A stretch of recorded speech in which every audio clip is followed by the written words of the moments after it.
Where did you go? I was just talking to Dr. Gray. You disappeared. No, it's not what you think. Have you found anything strange going on here? Yes. Everyone is being incredibly evasive and I can't figure out why. No, I mean something you can't explain. Paranormal, even. Detective, I really need you to get yourself together. I can't do this alone. Forget it. I'll figure it out. Do you want to come see Dr. Gray? No, I want to try something. With this talisman, I think I can follow Jeremy to the place he mentioned in the book. What was the name? Do you remember something Spanish? Tarawea. Yeah, that's where I need to go. Detective, are you gonna be all right? Yeah, of course. Go talk to Dr. Gray. We'll rendezvous later.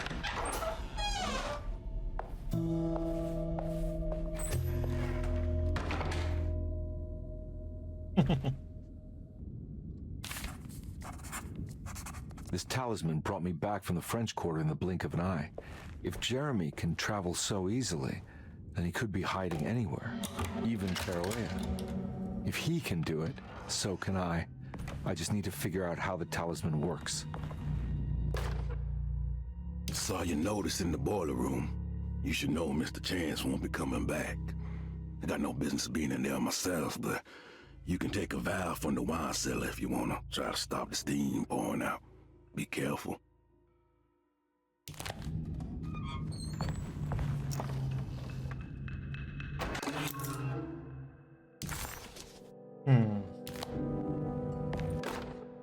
Dr. Elmore Lee Gray is DeSeto's chief doctor. Accounting and all administrative work is handled by me, Paul Waits. Magdalena Thompson, or Mags, is responsible for the household. Jean-Baptiste and Charlotte Tabois are responsible for keeping the guests' medical regimens in check. Finally, Jack Chance is our gardener, who can occasionally be seen in the conservatory, but is for the most part busy outside. There are currently 6 guests at DeSeto. Malcolm McCarthy and Ruth Tallant reside on the first floor. Jeremy Hartwood, Elisabetta Perosi, Grace Saunders, and of course, Cassandra Beauregard live on the second floor.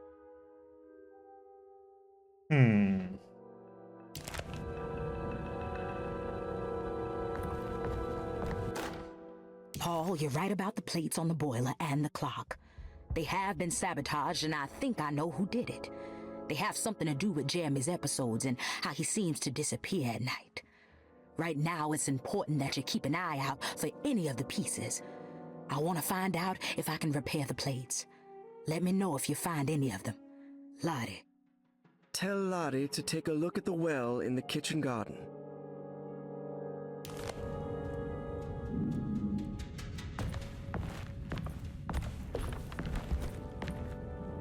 I need the key.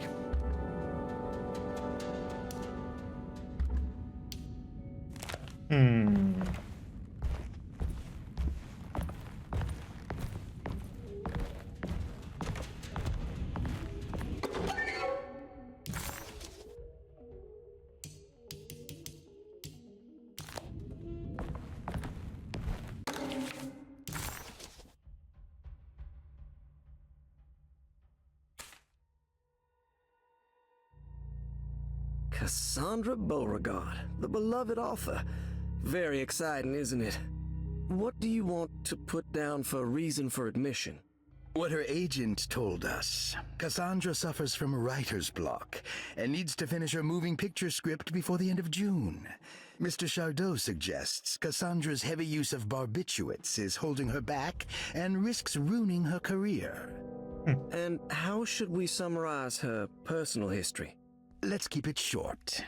Cassandra Beauregard is a beloved crime author who managed to pull herself out of poverty and into stardom. 5 years ago, she tried killing herself by jumping off a balcony. The incident left her a cripple and now relies heavily on her wheelchair. And for diagnostic impressions? Cassandra suffers chronic back pain following her suicide attempt. She self-administers morphine to keep herself ambulant, but has become addicted and the desired effect is now lost. The drug abuse clouds her mind, and she is unable to focus on real life. To save herself from this insight, she instead makes up stories to fill out the gaps in her own thought process, resembling the Korsakoff syndrome. Oh, bravo, Doctor.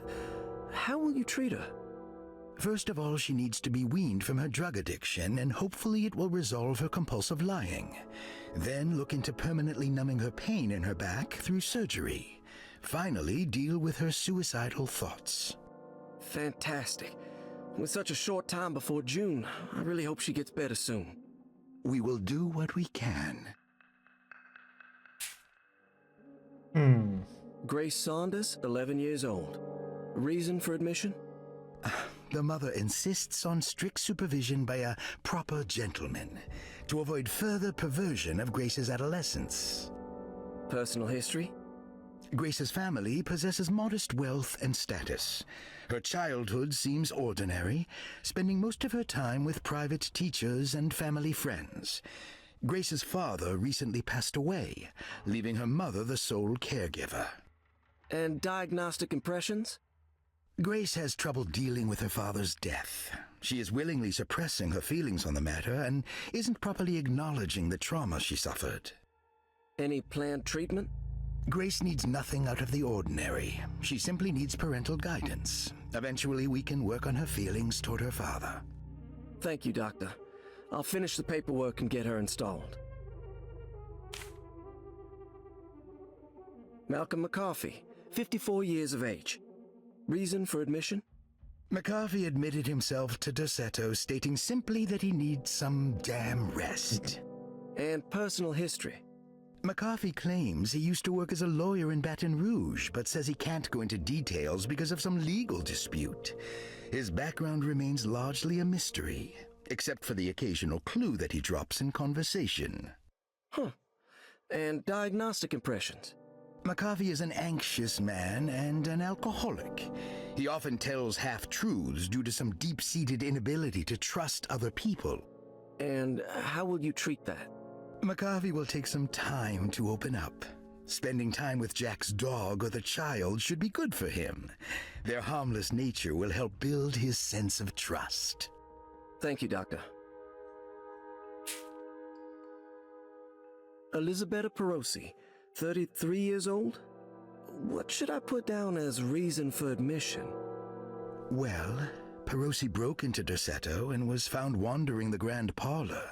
She was confused and suffered partial amnesia. She insisted she belonged here and offered to pay for her stay.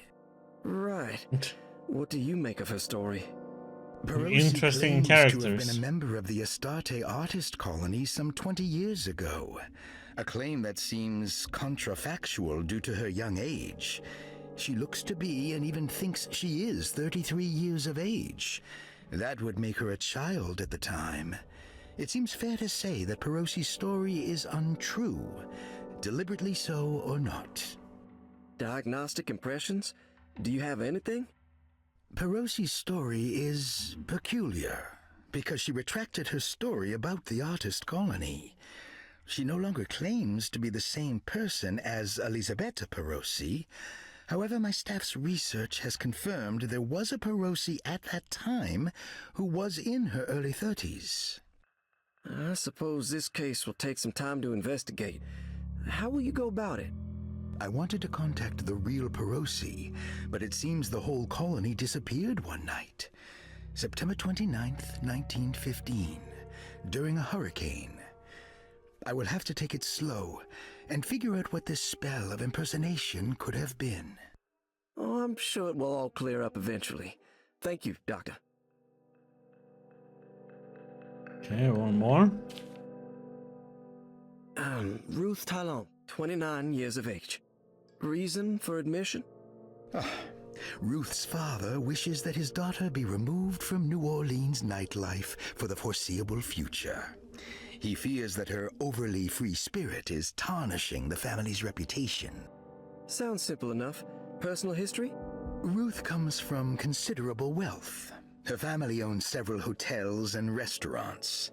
Unlike the rest of the family, her sense of adventure has taken her around the world, including France during the Great War as a photojournalist. The last decade, she has provoked many rumors of being a debauched flapper, bordering on nymphomania. And diagnostic impressions? Despite her father's Debauched frivolous reasons for her flapper. to be admitted, Ruth does seem to provide an interesting case. She is refreshingly open and doesn't shy away from talking about her life during the war or her continuous celebration after returning to the States. She is admittedly a sexual deviant and feels no remorse. And her treatment plan? Simply staying at Derceto should do wonders for Ruth. If not, at least for her family's reputation.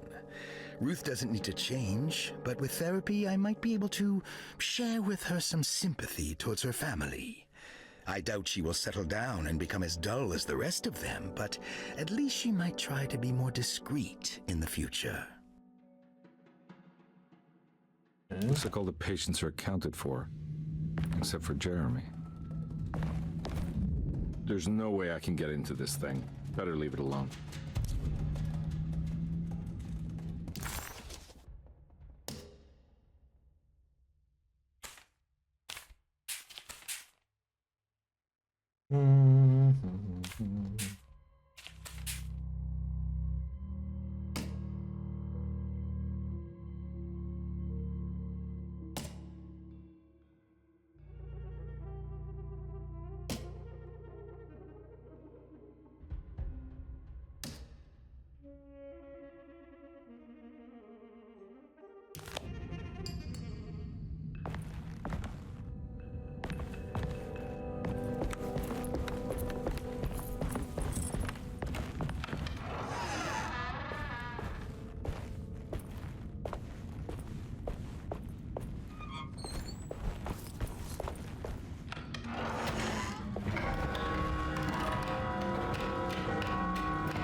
I need the key.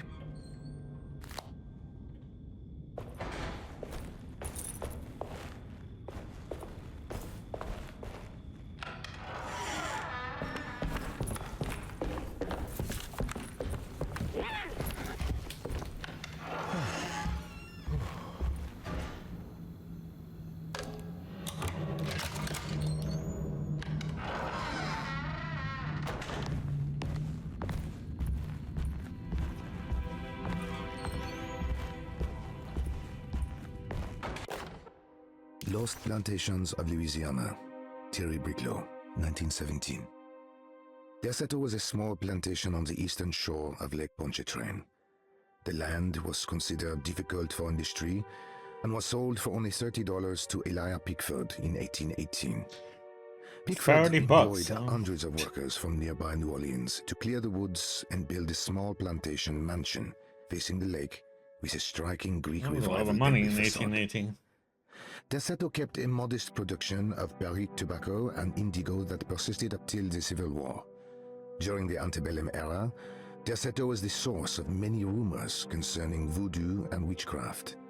People who traveled the lake reported seeing people dance at night in front of bonfires, bleating and wailing. On June 17, 1862, Captain J.W. Norton of the Union Army recounts leading a raiding party from ships anchored in Lake Pontchartrain in order to seize control of Derceto and free the slaves working there. The captain was surprised to find the workers fighting back with unprecedented zeal. Norton's account describes these men and women as enraged with fanaticism. Pickford reportedly tried to placate the raiders, but was shot in the confusion. Captain Norton left the mansion burning and retreated to his ships with his men. Derceto was left in ruins for several decades. The ownership of the land was long disputed and returned to the Ledoux family in 1901. Several police reports were filed during the following years as the Ledoux tried to get rid of a camp of squatters on their land. The police made several visits to remove the trespassers, but the people kept returning. On November 1st, 1907, Inspector Legras of the police charged a deadly attack in order to save several children kidnapped by the squatters. Many were killed, and even more were jailed. The following year, Ledoux rebuilt Derceto, incorporating the surviving stone foundation and adding a magnificent wrought iron conservatory. The farmland had been reclaimed by the surrounding woods, so it was no longer profitable to use as a plantation. Instead, the house was turned into an artist's colony. The Astarte Artist Colony was a successful group of artists, including figures such as painter Heinrich Cassel and poet Nora Keith. The group was also known for their beloved Mardi Gras crew called the Pirates of Pontchartrain. On September 29, 1915, a tropical hurricane tore through Louisiana, causing Lake Pontchartrain to flood New Orleans. Due to the remote location of Derceto, it took almost 2 weeks for outsiders to learn that the artist's colony was abandoned. The 12 residing artists had all vanished without a trace. The empty mansion of Derceto still stands on the shore of Lake Pontchartrain, with much of its temple facades intact. The Ledoux family currently has no intention of repairing the house.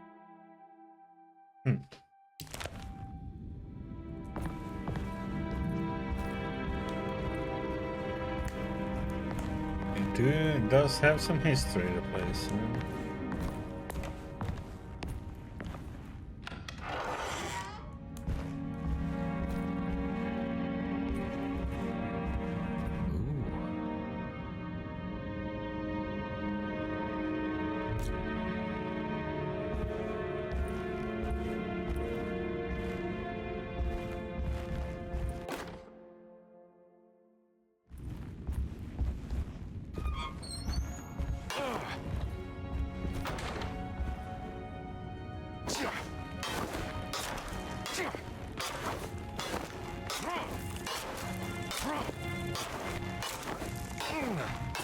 Unbreakable glass.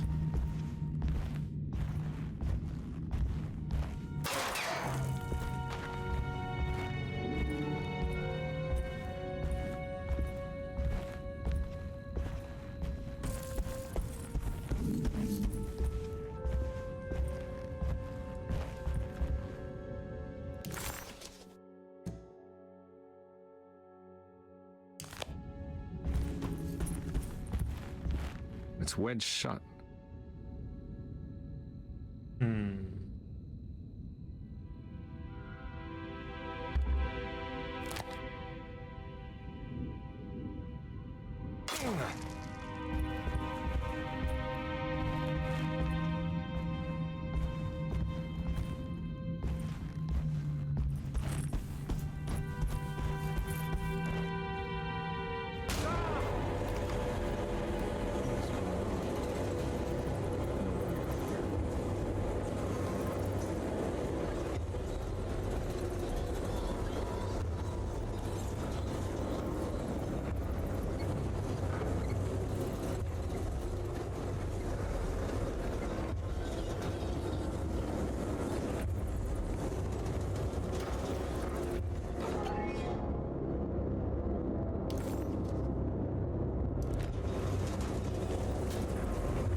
What happened?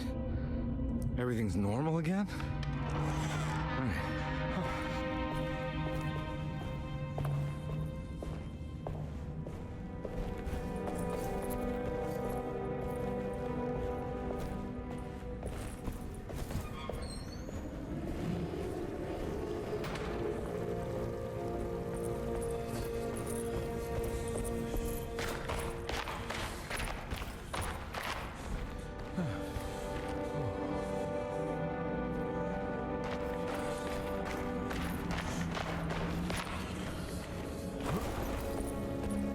Whispering Tree.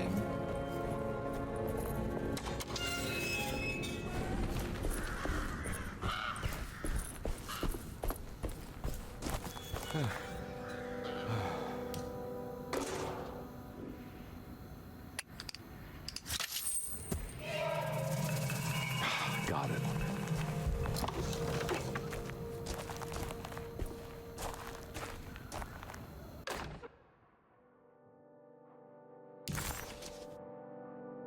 We got the water hose.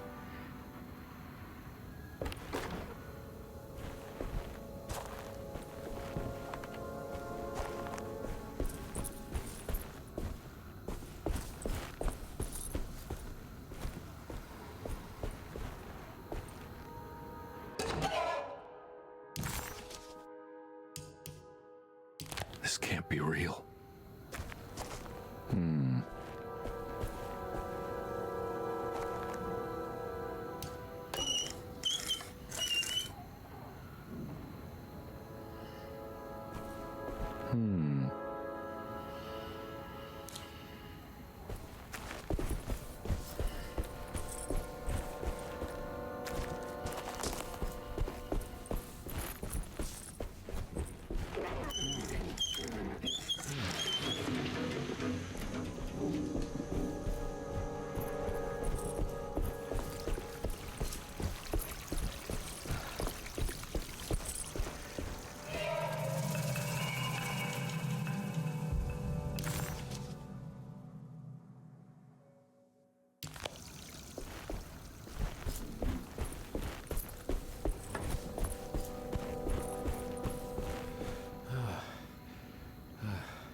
Let's see.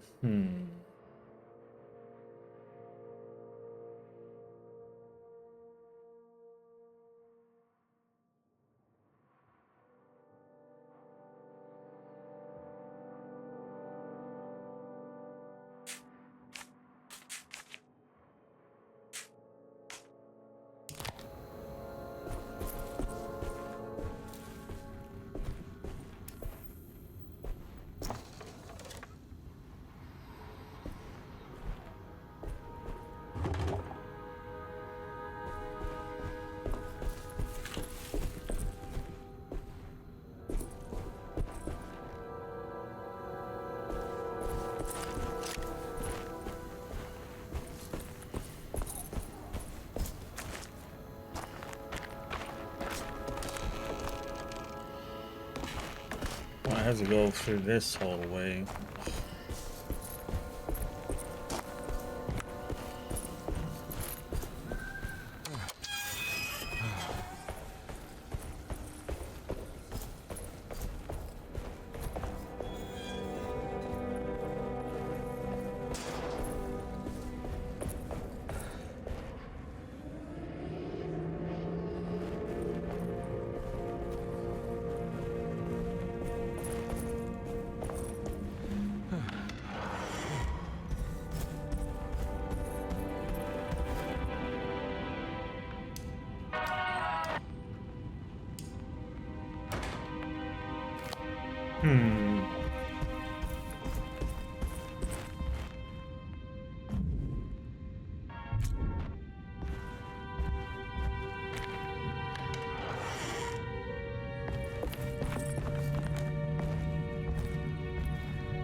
We have the clerk's office key.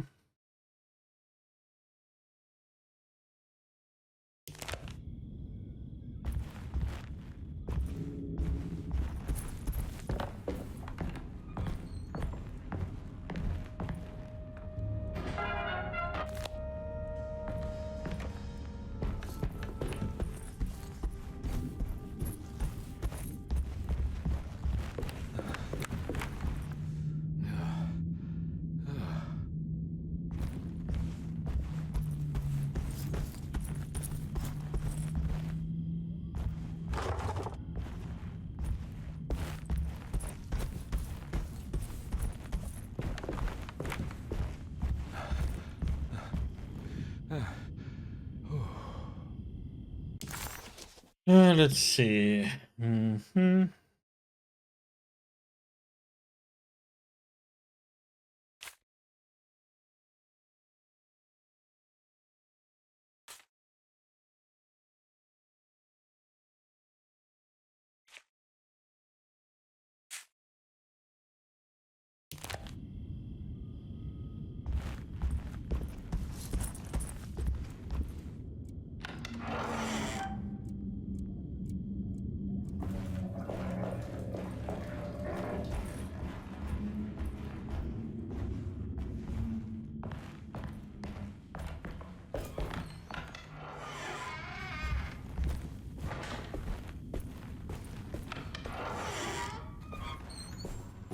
It's stained.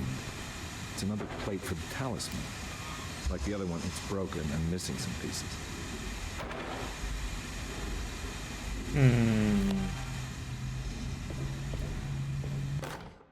You know, Mr. Waits, I saw a piece of the plate that Liza broke. I think she's been hiding them. She's not very good at it. She just chucked it into the little room with all the tools behind the boiler. I left it there. I didn't want to embarrass her by picking it up while she was looking. We went upstairs instead and played backgammon. I let her win, because she's so unhappy. The piece looked like the one on display in Cassandra's room. You know about that one already, right? Or is your eyesight really that fuzzy? I hope you don't feel bad about your glasses. You only look stupid when you squint. Maybe if you had more eyes, you would see these things. I wish you had all the eyes you needed. Your best and favorite guest, Grace.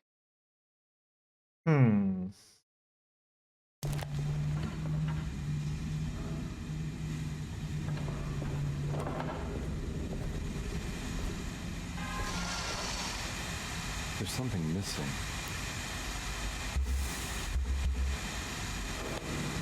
We're gonna have to do this one first.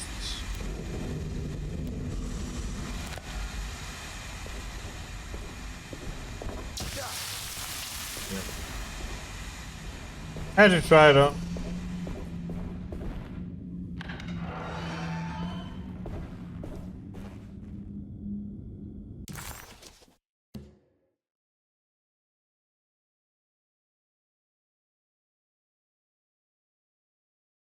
I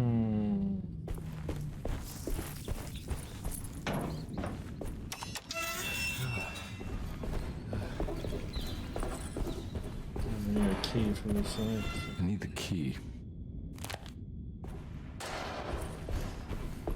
Nothing we could. That open.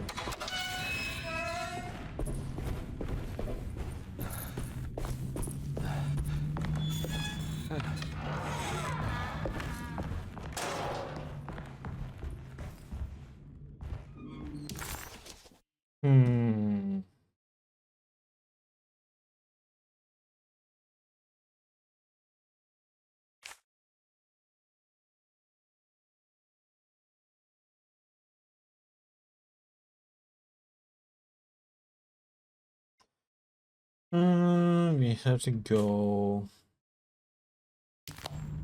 side. No.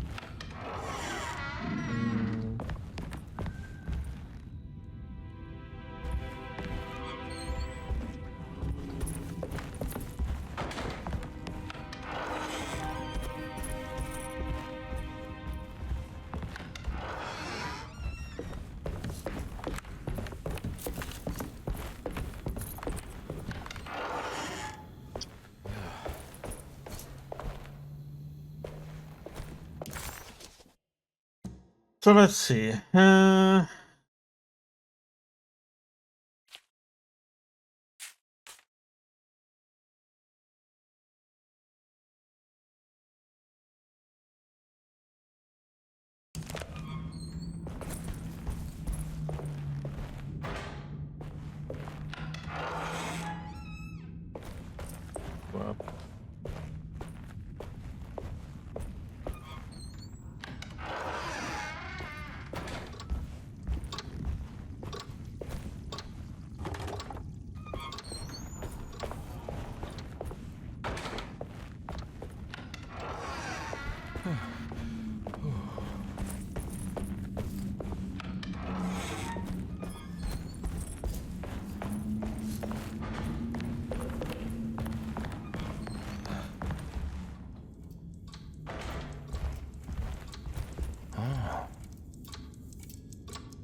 What they had to say, huh? Oh. This must be the clock that Jeremy wrote about in the commonplace book.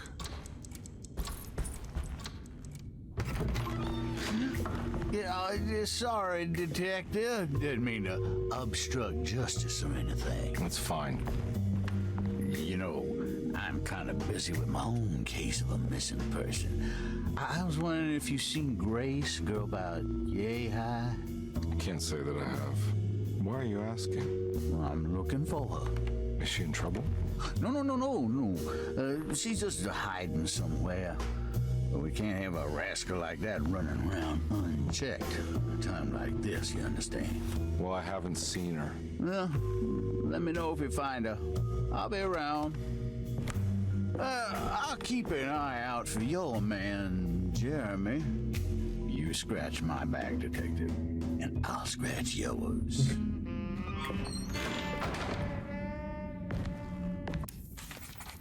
I'm drunk. McCarthy reminded Detective Conby of an old barfly he used to know. He detested him. There was no getting around it. McCarthy was going to have a hard time getting on his good side.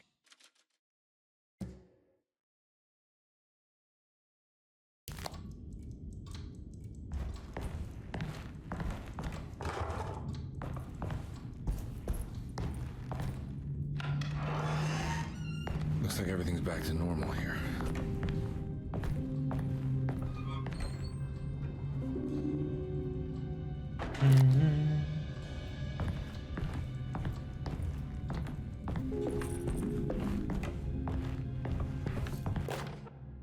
Emily's here. Okay.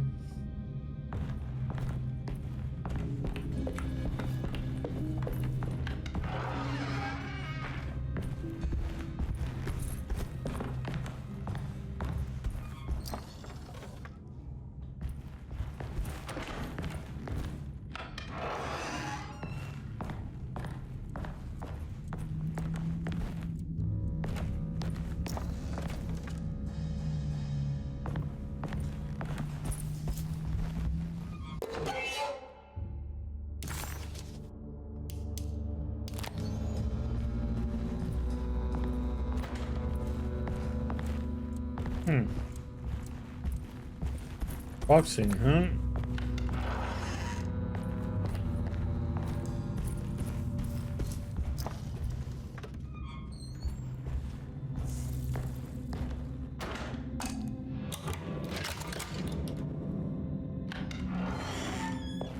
Huh. How eccentric. What are these symbols? Looks like alchemy or star constellations.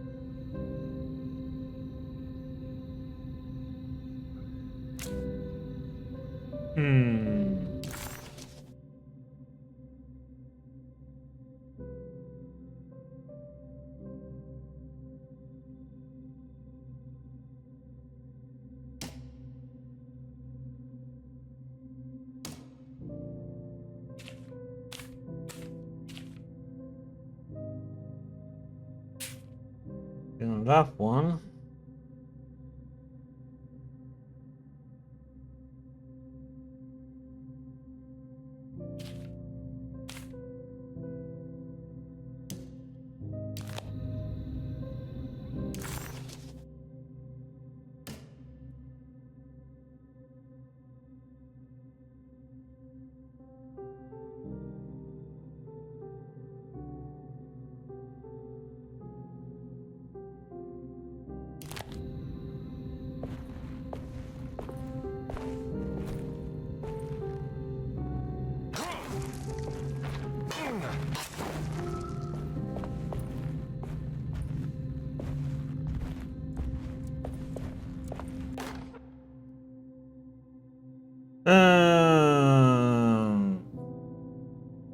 I need to remember how to get them out again. They are locked up for good reason. I am sure she is still able to whisper the answer in the ears of the wrong people. But not for long. I will see her burned soon enough. That black goat will be sacrificed to put an end to it all. Then it will all be over. No more Derceto, and sadly, no Astarte. Those good pirates of Pontchartrain. May you still sail the lake, until you find the shores of Hali.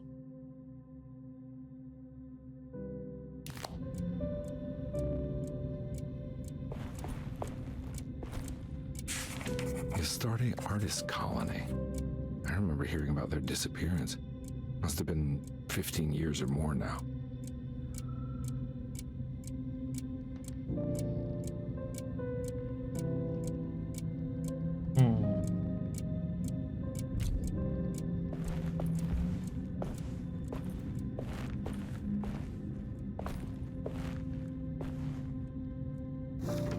Hey Warriors, how you doing, buddy?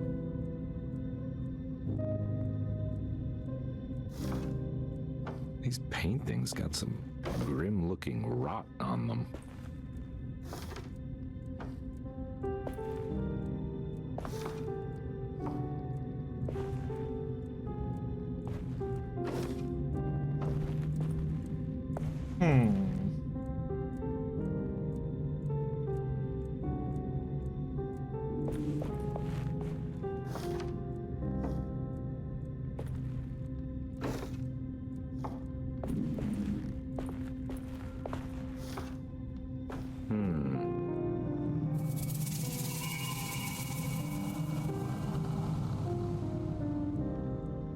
Oh, I suppose they've done something.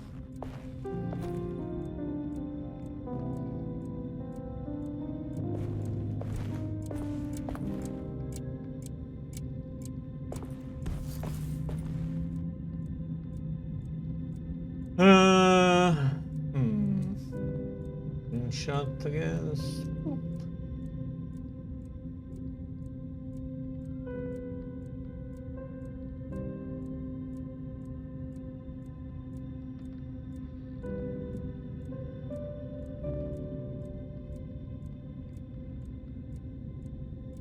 Let's see. William Argus for 2. Franklin Mosig 2-9. And Nora Keefe 294.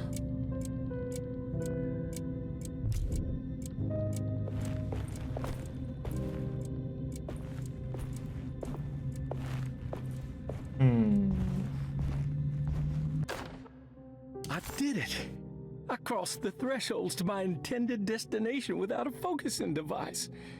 My talisman now knows these roads, and I have no need for the plates. I can find my way to Lafayette as easy as I find my own room. I visited the grave of my father and seen the oven waiting for me. Thank you for opening these doors. I now must summon my courage and go back to that hateful mound outside the oil rig. I hope you'll be feeling better when I return. Jeremy.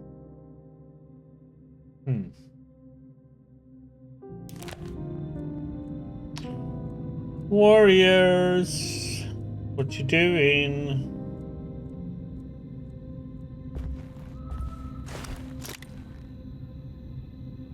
But here we had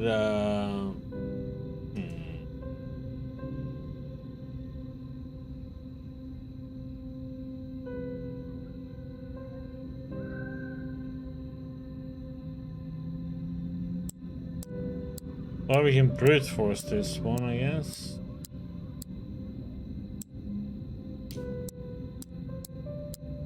Or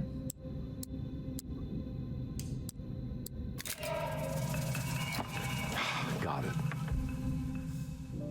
okay, I'm gonna say I was just looking for the signs for the Aquarius.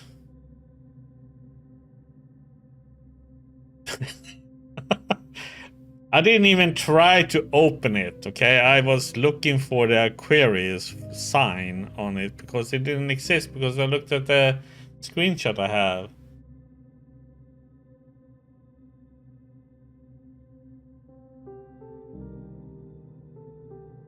Okay. I'll take it, but that was just pure 100% luck.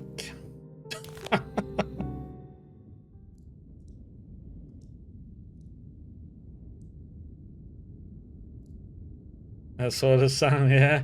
Yeah, but I was looking at it from the screenshot when I took from, you know, the Aquarius and all this star signs. And it was like, and it's supposed to be like waves, but there was no waves on any of them. I was looking through all three to see if there was a specific one that had it, or... Yeah, okay. I don't know.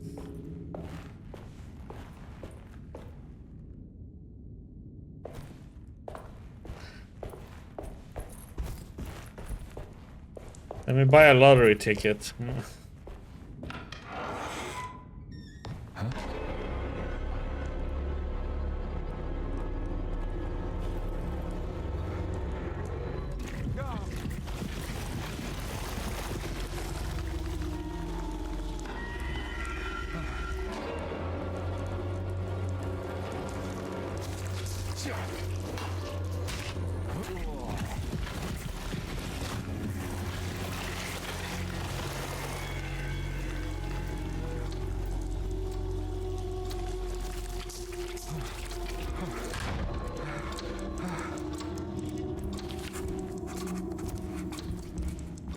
Oh, you remember something? What the hell is going on? I need the key.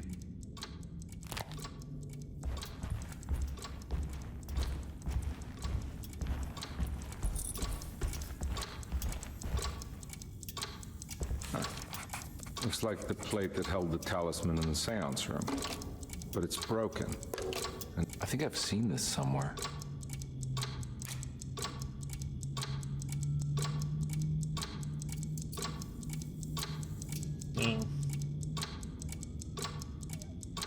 Luckily I have all my playthroughs up on YouTube. I think there's a lot of content creators that like was really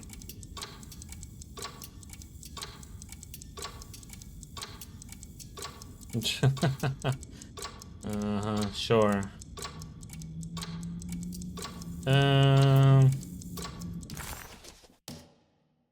Yeah, I already have a screenshot of that, don't I?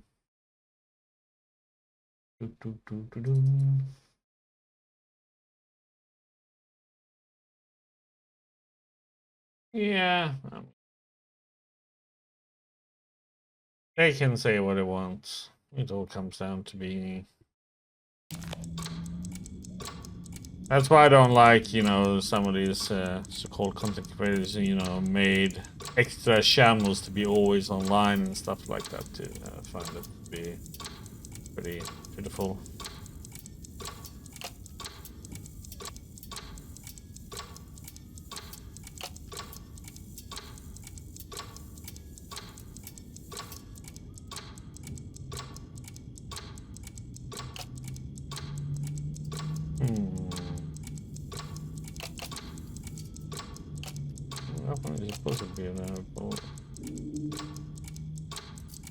There was something in the commonplace book about this. Why are they...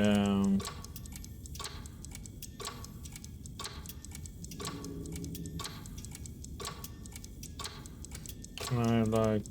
Oh, yeah, I can rotate. Let me see.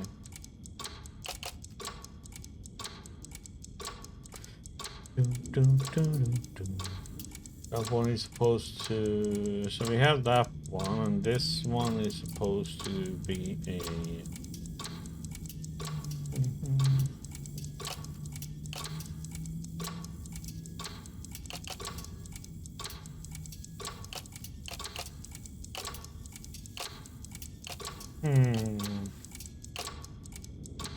So this one needs to be going there.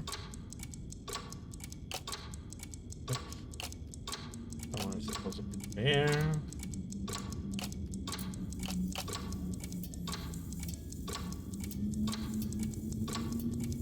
Now Cole also has one channel that's always online showing.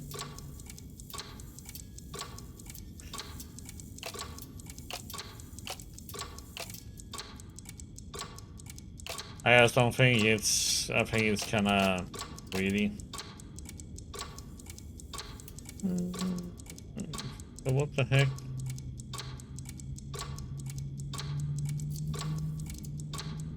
Oh. Does this one go up here then? Or?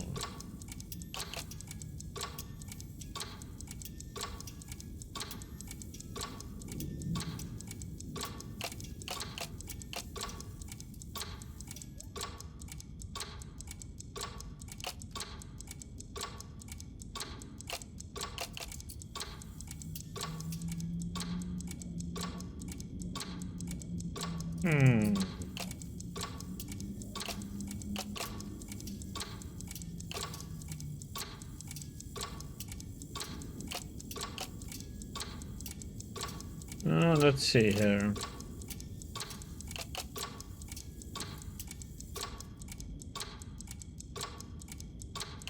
Oh, it is this one. It's supposed to be down there.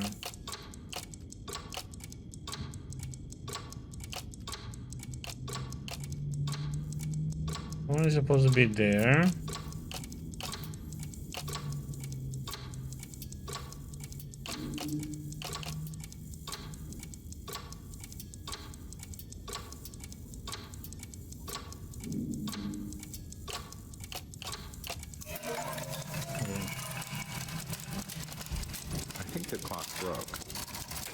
Just stopped at a very precise place. Yeah, but still, you know, it is still taking it away from other people, you know, who's streaming those types of games and stuff like that, you know.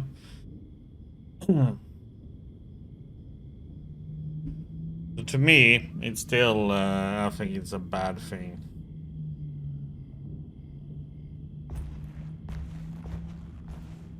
I don't like it.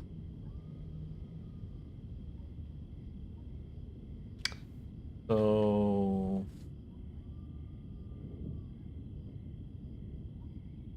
that one was on.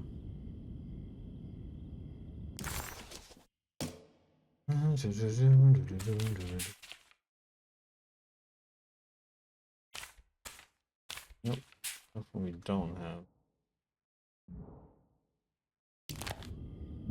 Or if I'm supposed to have.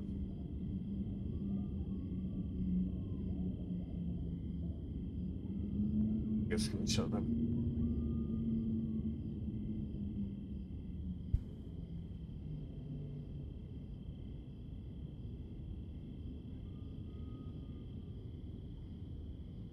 Yeah, the thing, thing with viewbotting though, it doesn't count as a streamer, as viewers really. It comes up short, the numbers get inflated.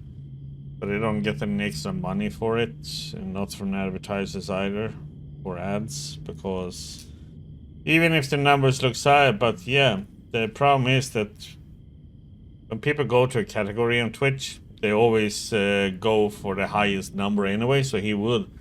So if you're on the, you know, the highest number on a game, people will go to that channel. That's usually how it works. And if you're viewbotting, sure, you will get that. But yeah, viewbotters, luckily though, it doesn't count. It doesn't work. It doesn't increase ad revenue or anything. So, but yeah, they remove. It's still negative, so to say, for Twitch. Because it also makes it false for advertisers. You know, advertisers see, oh, look how many viewers they have, but they are not actually viewers. then the advertiser doesn't get, you know, revenue back for what they actually, you know, what they paid for. So that's a bad thing. But it seems something that Twitch doesn't seem to realize. That is also why a lot of advertisers are also leaving Twitch. That and their stupid political nonsense that they have. Okay. If it wasn't for the collection of peculiar statues, the old astronomical clock would draw every eye in the room. To Conby, it wasn't the intricate clockwork that stood out, but the odd-looking plate on the inside. It reminded him of the ritual bench in Miss Jackson's seance room, where he had manipulated the talisman to open a door back to Derceto. He wanted to try to replicate the procedure, but found that the inner part of the plate was broken. He would have to find the missing pieces and put the plate back together. Yeah, we did that though.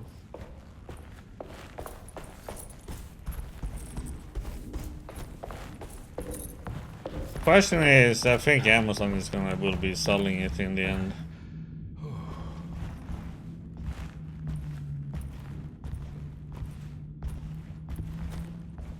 Yeah, but you know, Benzo, when he loses money, he isn't a happy one. You know, he needs more money for his yachts.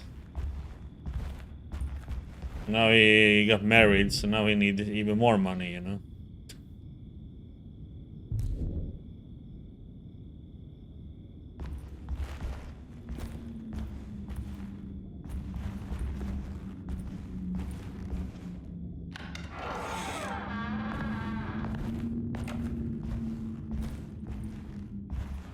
Okay, so that one is still closed, of course. Oh yeah, we should go into that room. Yeah, I know, they don't really... I mean, Amazon doesn't really care about their store either. How many false products being sold on there. Oops. I'm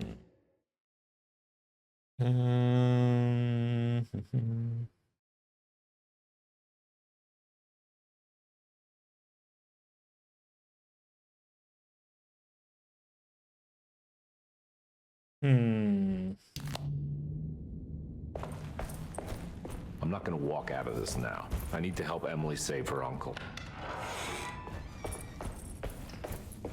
I don't think there's anything more we can do in here.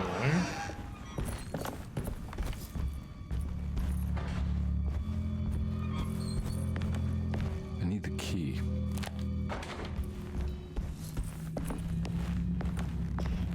Don't have this one. There's no way I can get into this thing.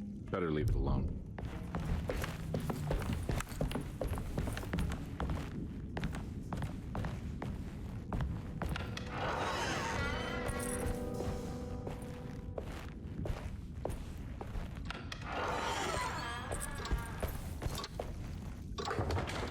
Nothing to do in there.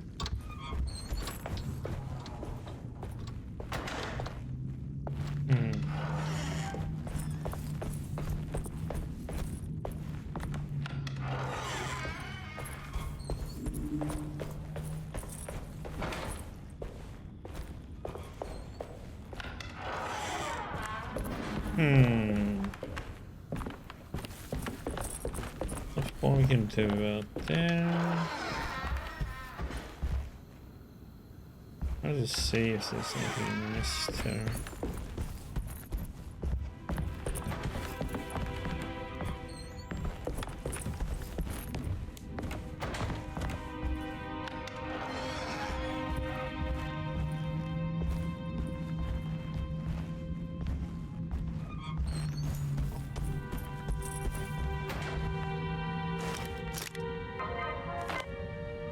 Oh, weird if we can't use the melee weapon to just remove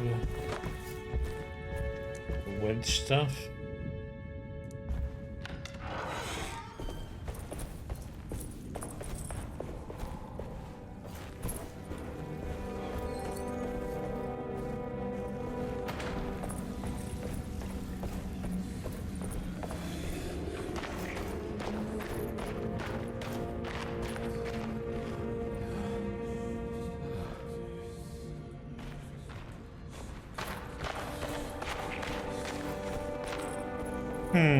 So we did that, but that's...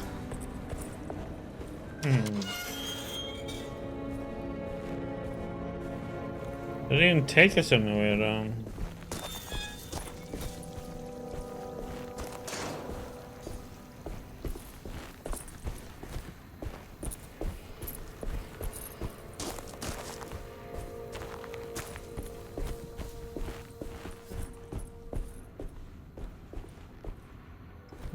Requires a key, which we don't have.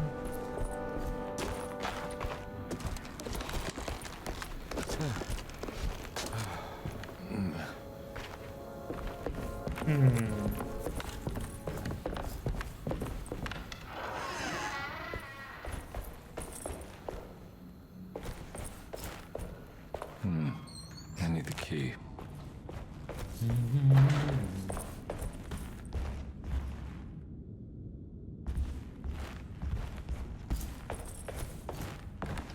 There must be something I'm missing here now.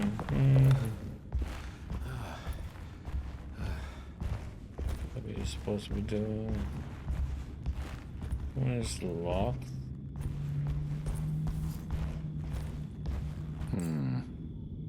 Oh, we're supposed to put that one on top of it. Okay. Okay. Screenshot. So what the heck is the...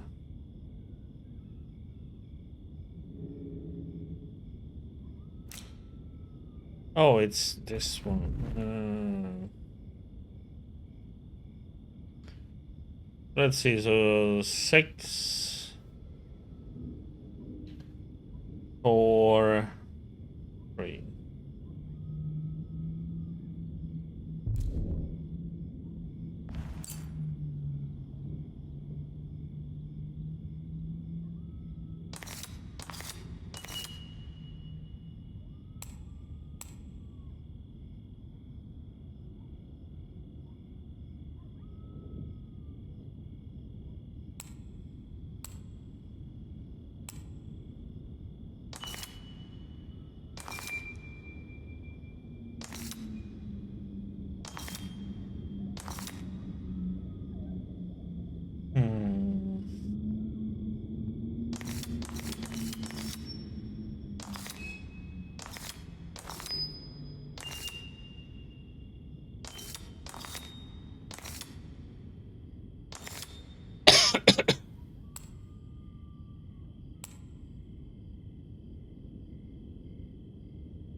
Wonder if I have to have them in that different shot. 6 is all the way to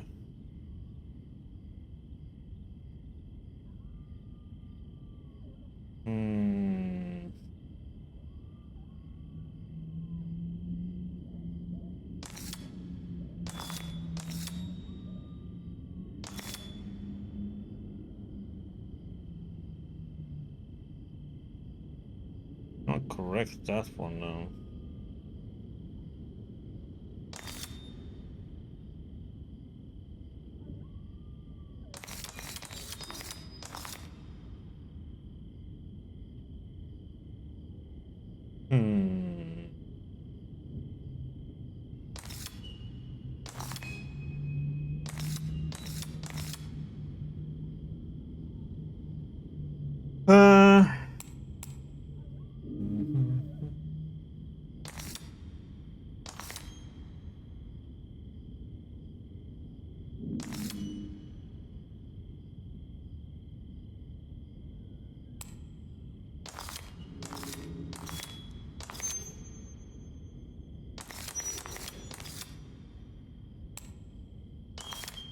This is also like, okay, what is, you know, in the correct direction of it all?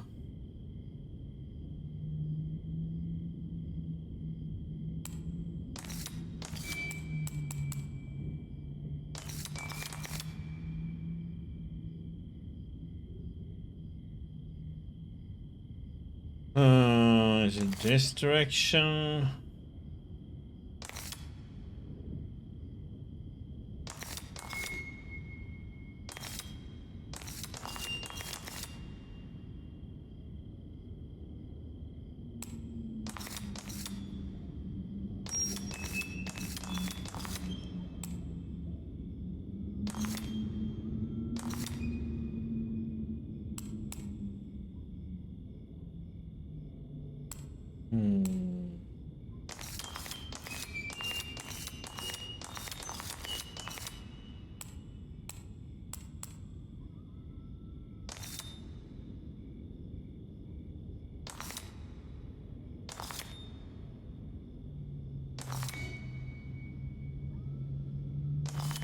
Let's see, it is 1, 2, 3, 4, 5.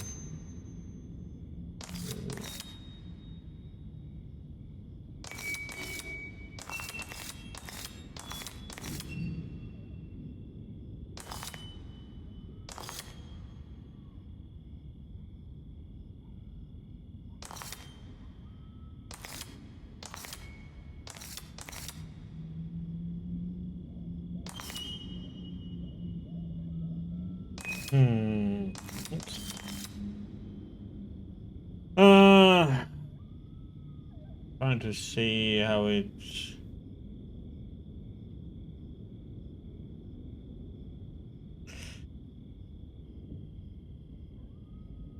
supposed to match up.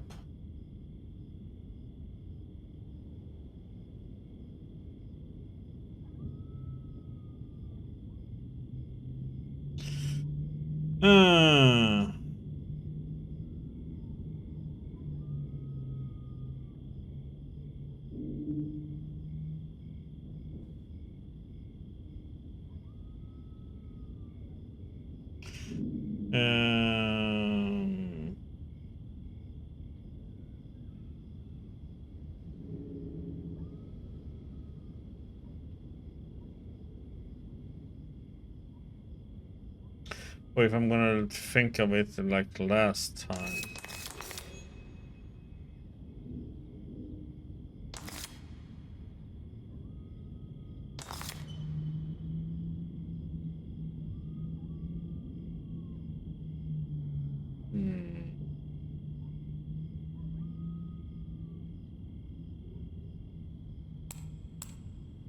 And 3.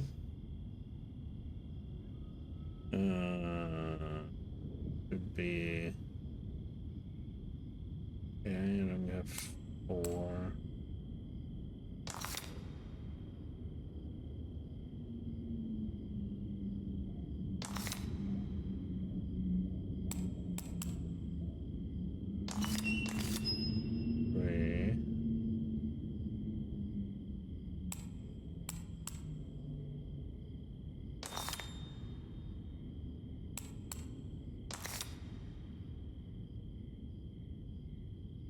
There's a picture in the black glass. It's showing me something. It's the hallway outside Jeremy's room.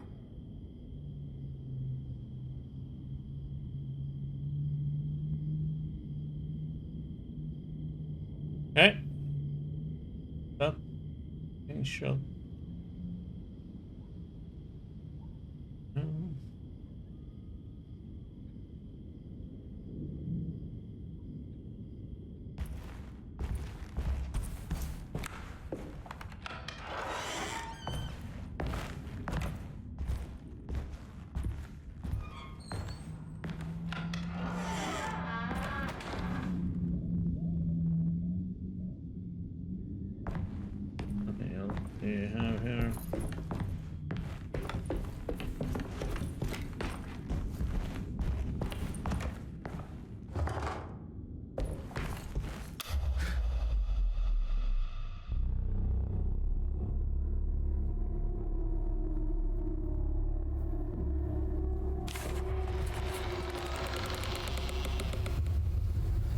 As his pride faded, Detective Conby was left with a feeling of unease.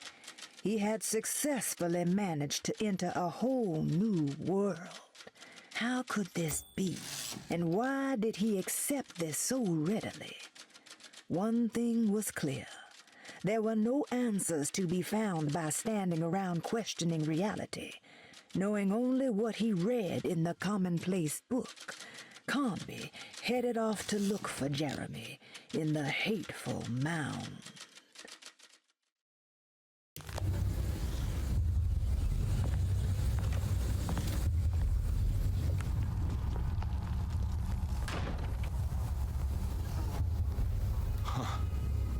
I made it. I entered another one of Jeremy's memories.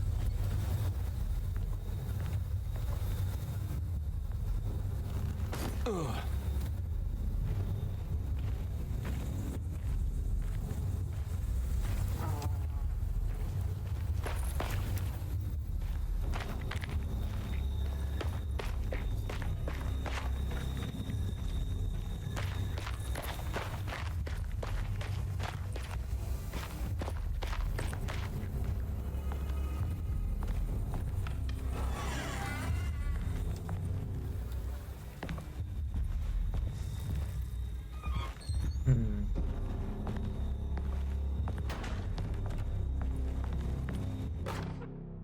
May 1923, Monday. All okay, ready for delivery. Maintenance, oil pump must be serviced. Any tampering causes large spills unless properly forestalled. Tuesday, shipment delayed but delivered. Maintenance, service bridge close to broken. Wednesday, prospectors reluctantly agreed to show the burial mound to Mr. Hotwood, a painter, who read about our finds in the papers. He means to return tomorrow and try to find a way inside. Thursday, Mr. Hotwood's efforts delayed. Workers seem nervous about his presence. Hotwood promised not to return to the compound. Instead, he has taken up an offer by L'Officier, the riverboat captain, who means to pilot him to the site tomorrow morning. Hopefully, that's the end. Work can resume. Maintenance. Bridge from the oil tower to the bayou has collapsed. Sabotage suspected. This is the devil that guides us now.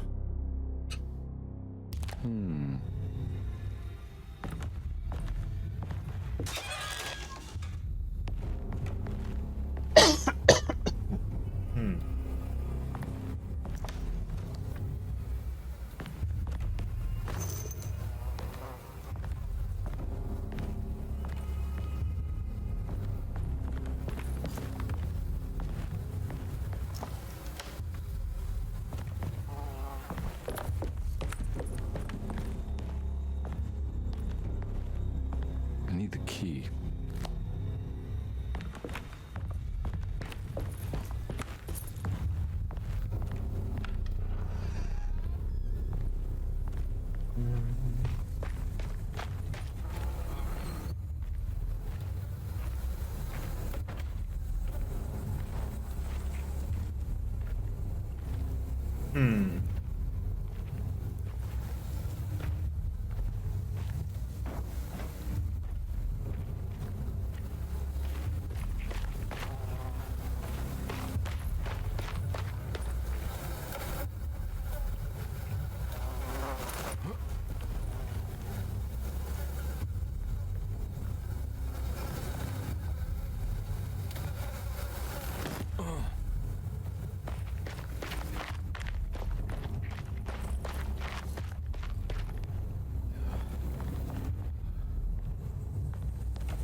The crack? There's something missing.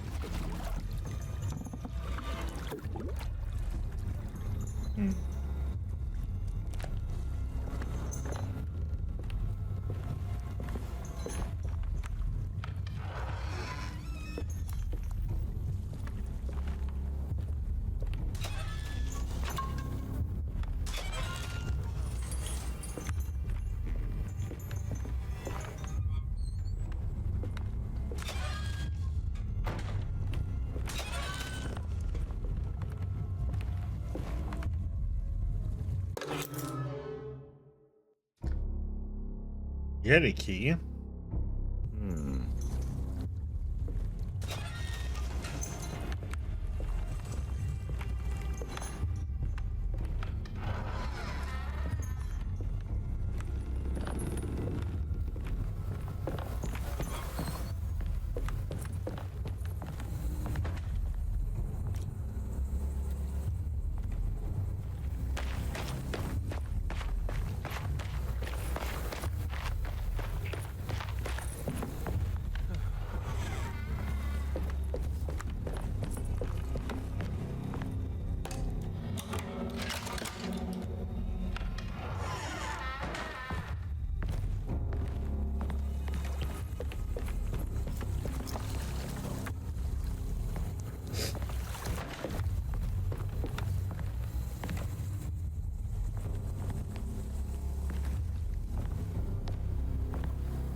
Got it.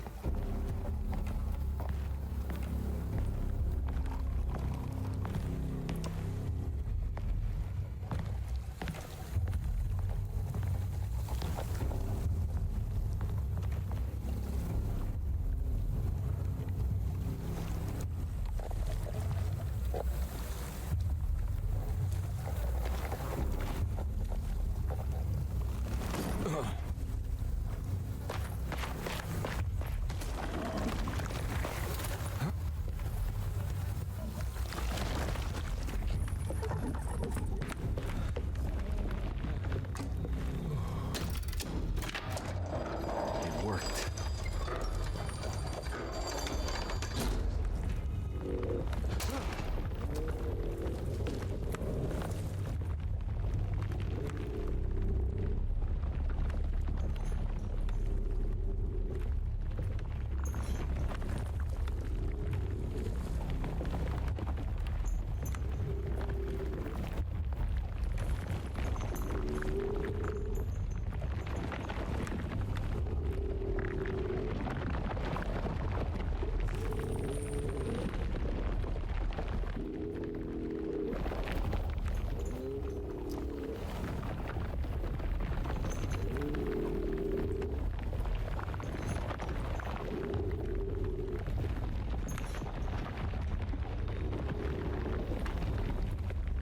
We full health or? Okay.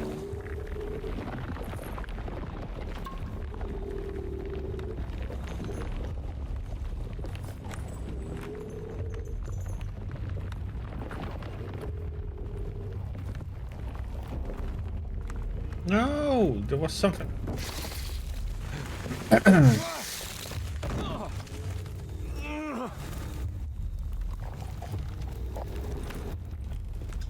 That would hurt my back slightly.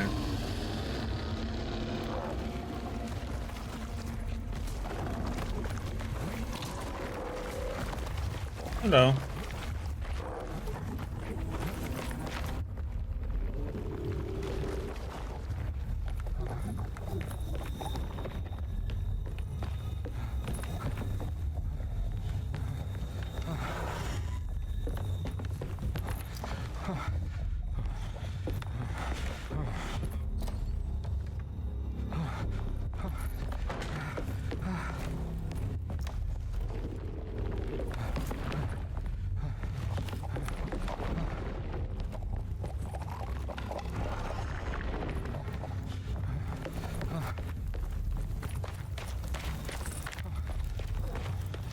Do I have to fight him?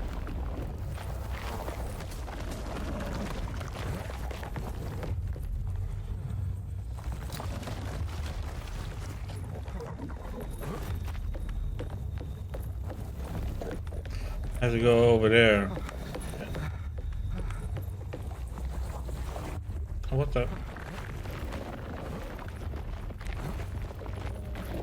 It's pretty weak. I just need something to break it.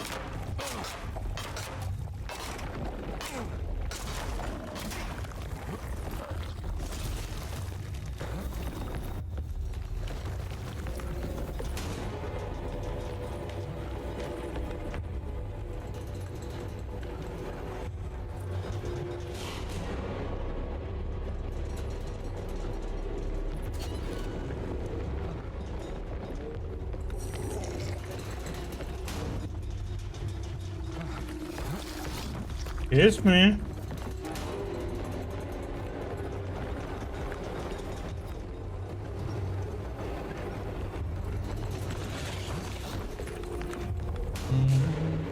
How about get down? Oh my god. Difficult gonna be.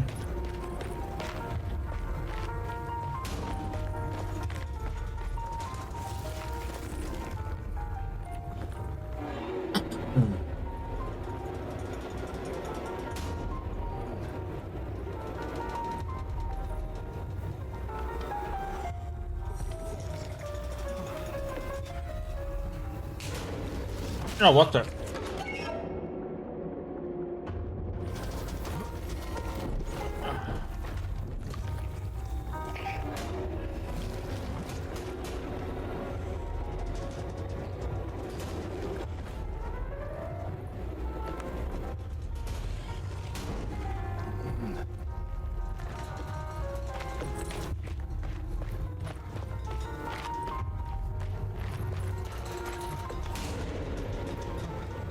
They're being very touchy-touchy.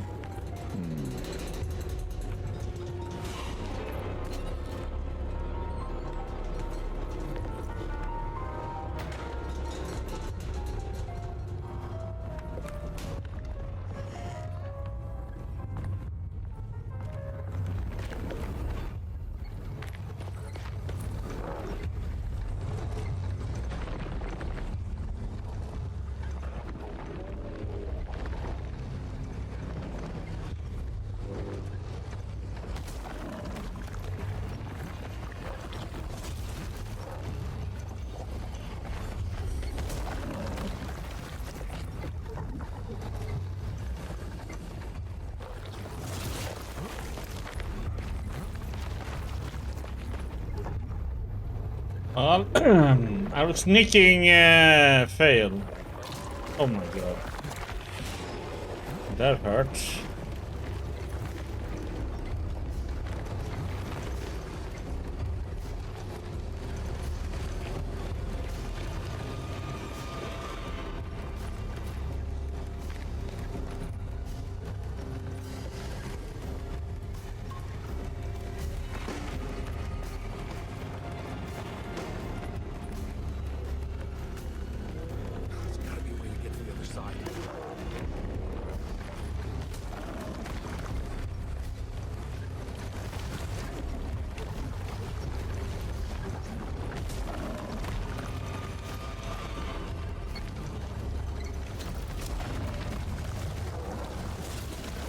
Oh, what the? Why am I slowed? Oh my god, it's all on fire. Oh, god damn it. So what the heck am I supposed to go there then? It all just ignited and got on fire. Like, okay. There's gotta be a way to get to the other side.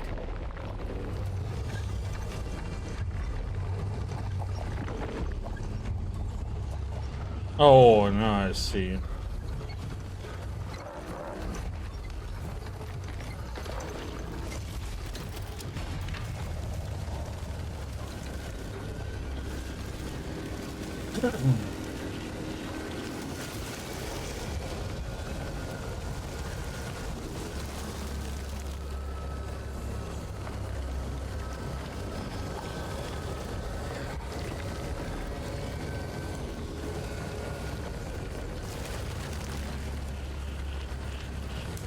There's no point sneaking.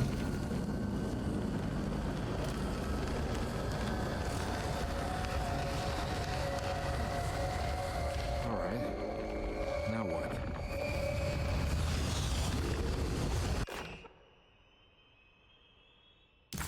Tough cloth.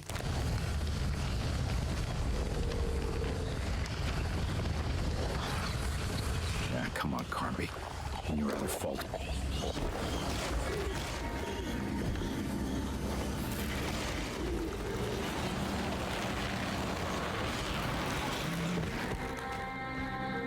I can't drop our hat, man.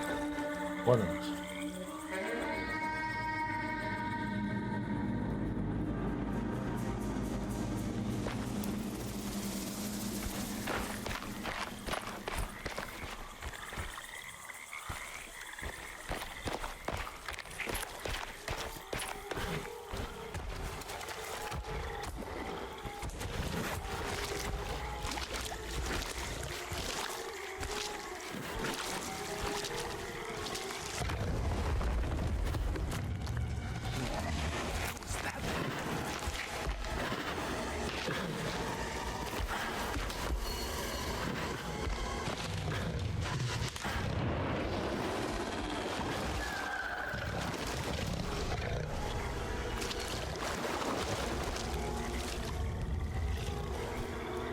Okay, so I'm gonna let the little pet out.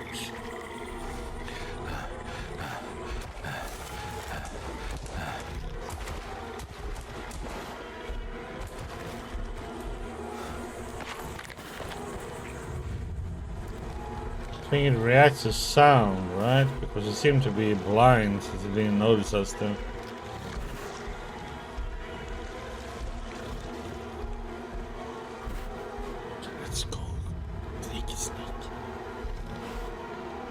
And it turns into a full-on scream and run for your life moment. It's the hateful mound Jeremy talked about in this book.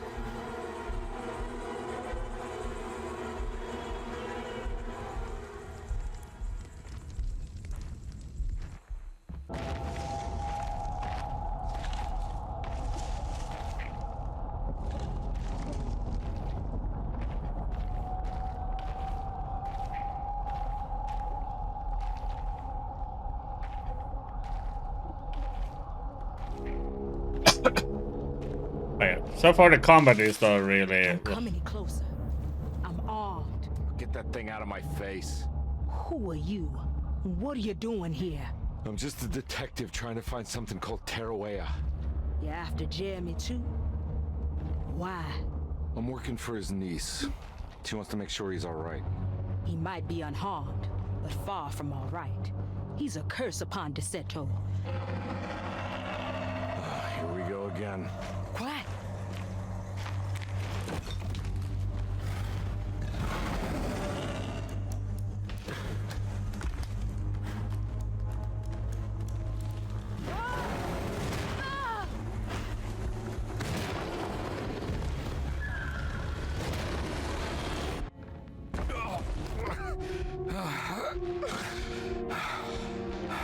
Oh, Christ in heaven.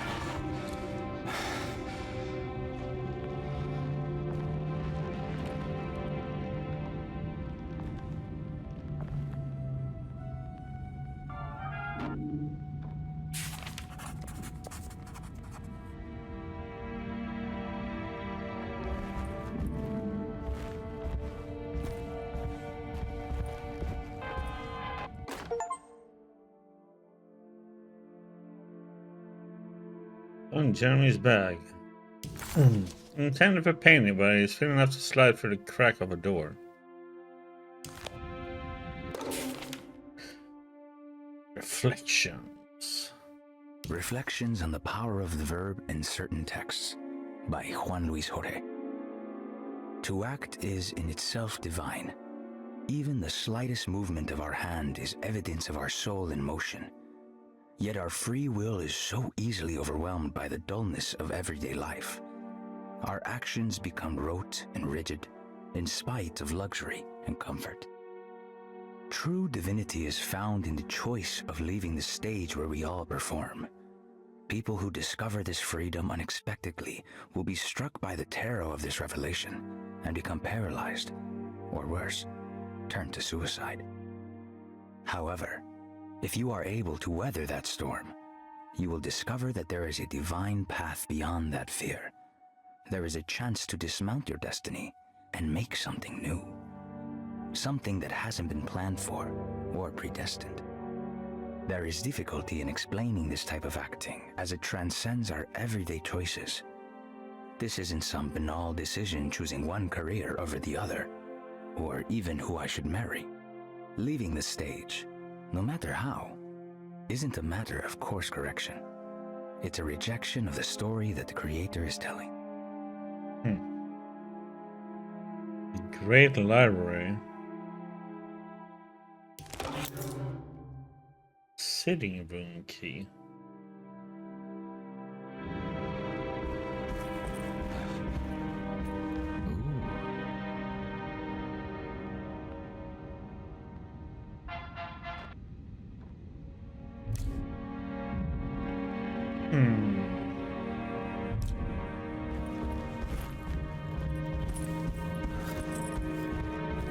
It's wedged shut. It worked.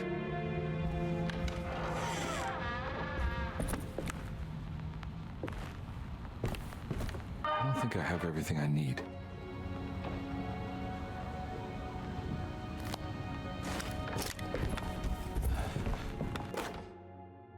The Barlow lens. Instructions.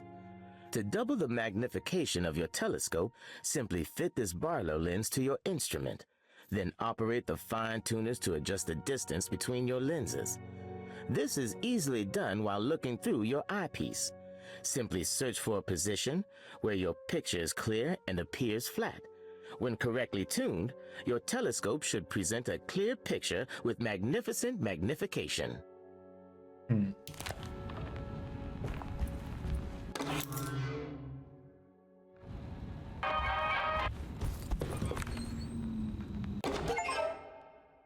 Dog collar. Woof woof.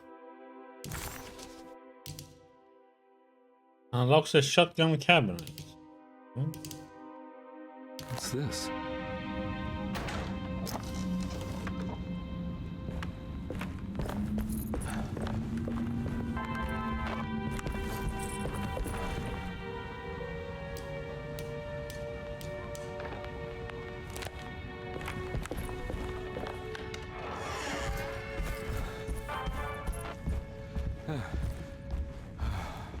Now we're talking. No, damn it.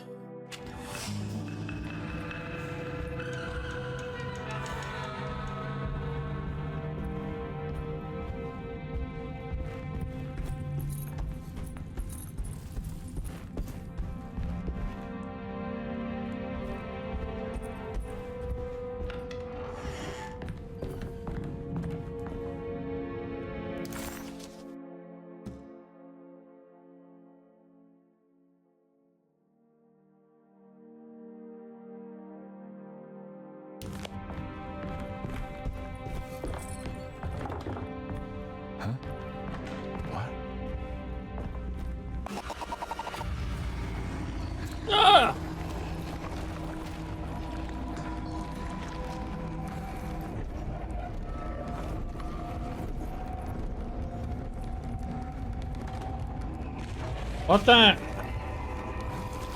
So now I have to fight them?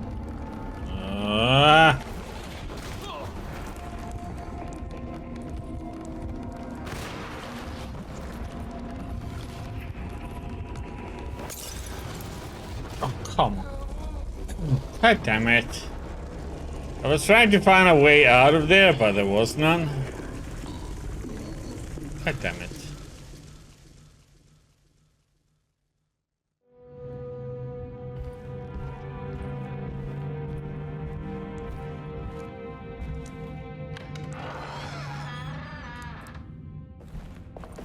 It feels like I shouldn't go in there.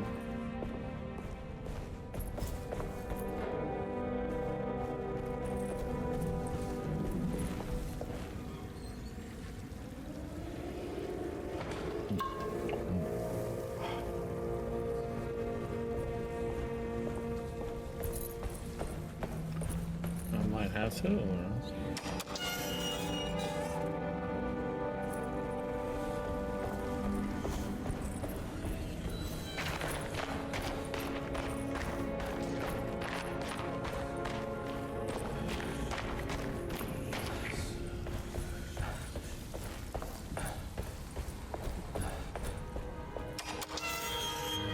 If we died, anything else to pick that another way?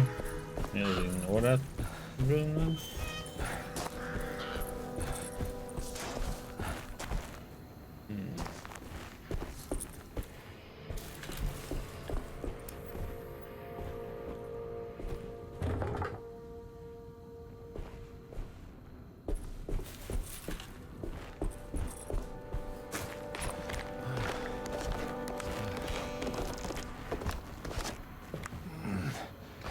That was a little bit weird that they have to fight those things there.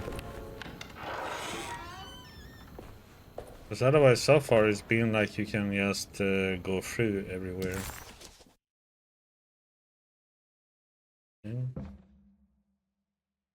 Sitting room and cell key.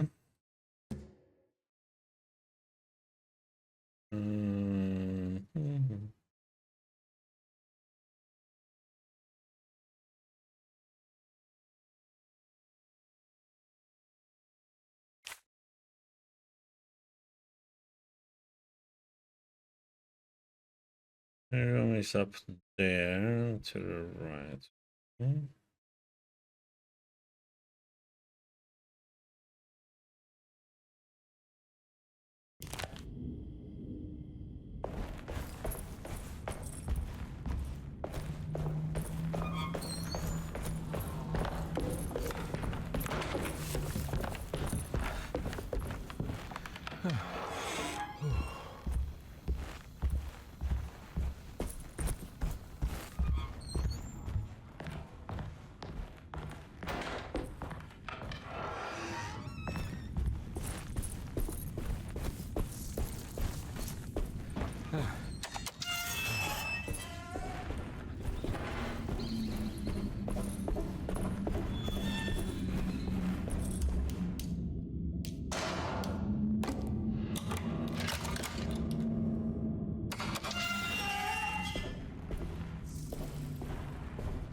Electric circuit breaker belonging to a fuse box.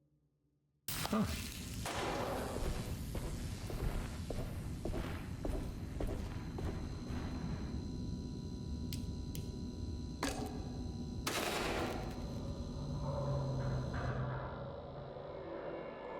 It worked.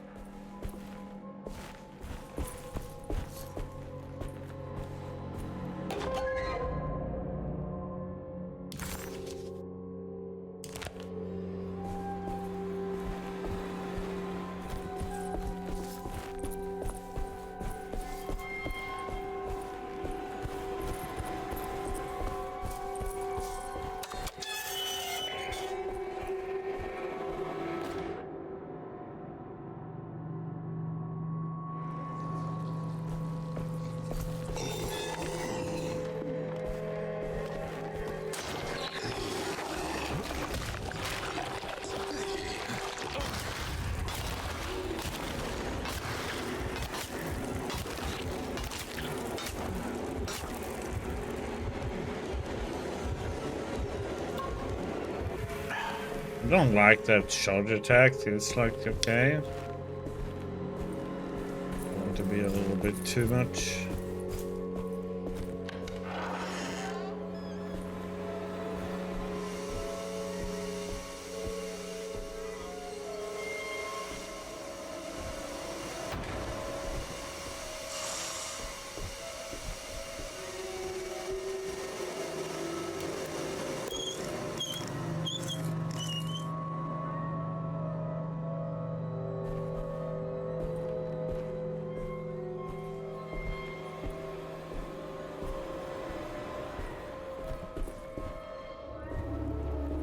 Jeremy?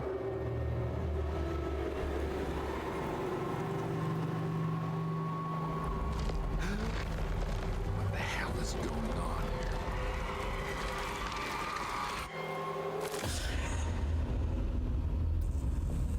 Where's the body?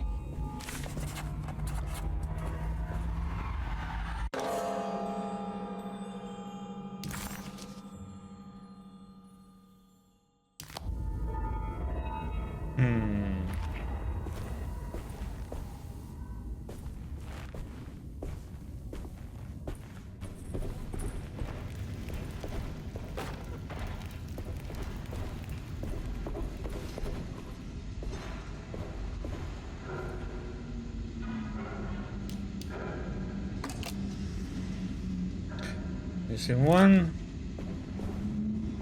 Are we up in the sitting room then?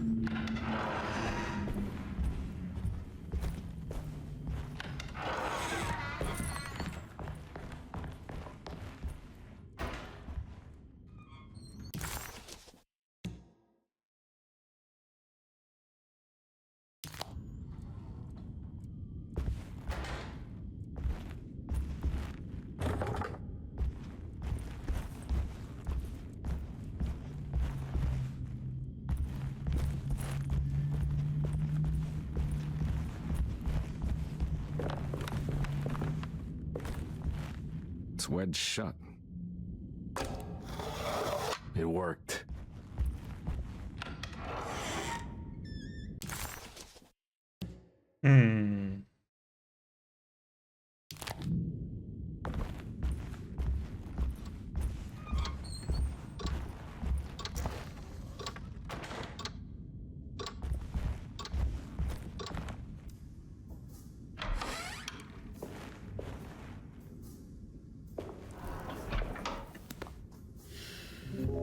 Detective Conby, how good of you to come. Let me pour you a drink. What happened Rum, here? huh? This place looks like it was hit by a bomb. Welcome to the madhouse, Detective. Thanks. Did the ceiling just collapse? I heard it was something in the attic, something that was supposed to happen but didn't. How that could have such consequences is beyond me. The truth is, I don't know why the room looks like this. But I bet your friend Jeremy does. You know where I could find him? Oh, somewhere in his past, I suppose. He keeps going on about that mysterious dark man. I think he is hiding from him. Or maybe he's with him. I can't really keep up. I don't worry much. Take a look around this room. You may think it looks spectacularly devastated, but I just think it's finally found its stride. It fits perfectly with the state of this place and its loonies. The same goes for the nonsense with Jeremy. In my eyes, we've finally managed to match the wild ride inside all of us. Well, I'm happy you find the evening so harmonious. I hope you don't mind me setting things right. Jeremy's business, that is. This room looks beyond my capabilities. Good luck, Detective. Hope to see you again soon. Yeah. Evening, miss.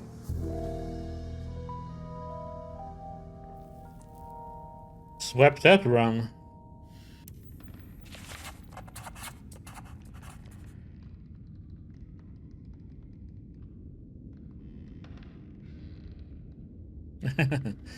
Lemons?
Oh, damn.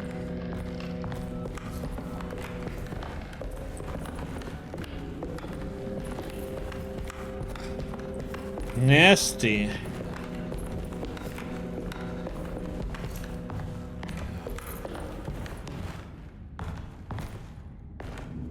I need the key. We're dropping down there.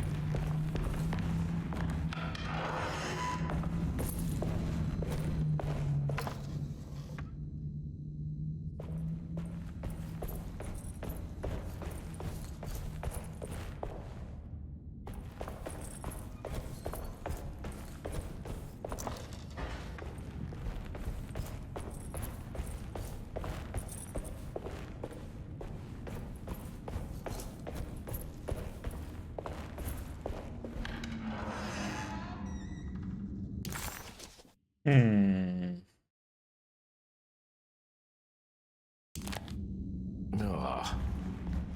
There's more of that aggressive rot.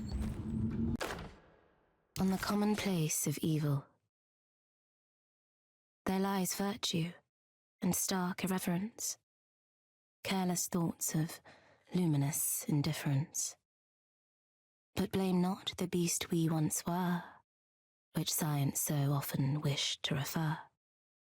Not the wicked full of sin, it is you who stand and grin. All our good intentions aside, whereupon we build our pride. Sunless solitude, follow not this corrupting light.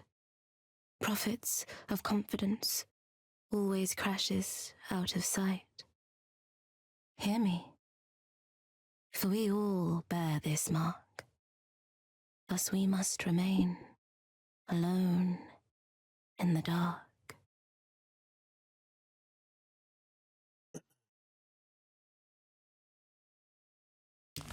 You don't make a cold tea?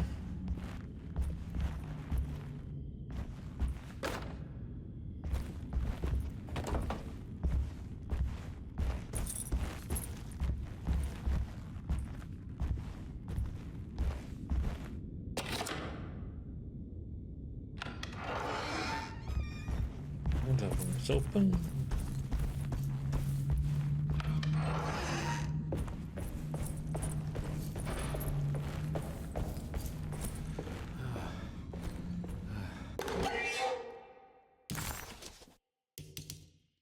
Hidden knowledge.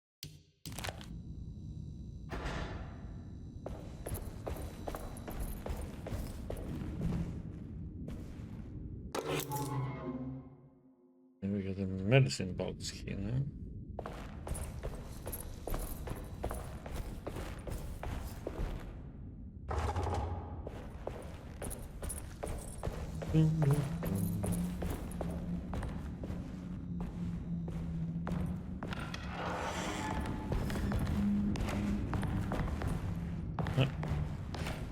Not allowed to jump down.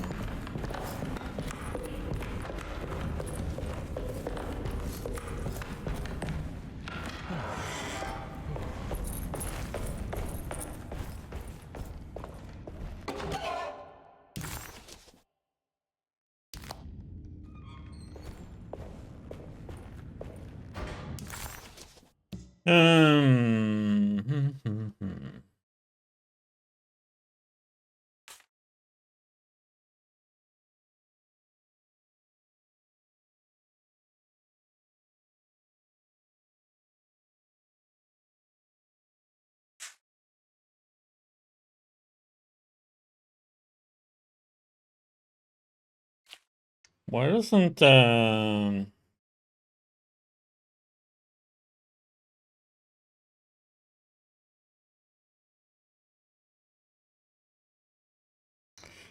come up here and it's in the reception?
Where the heck was that one?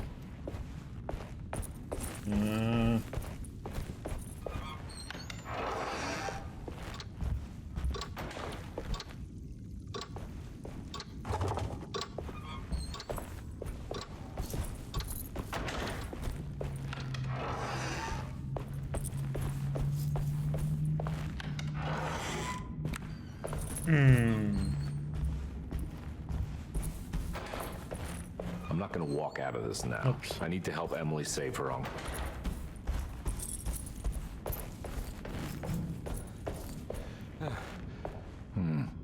I need the key.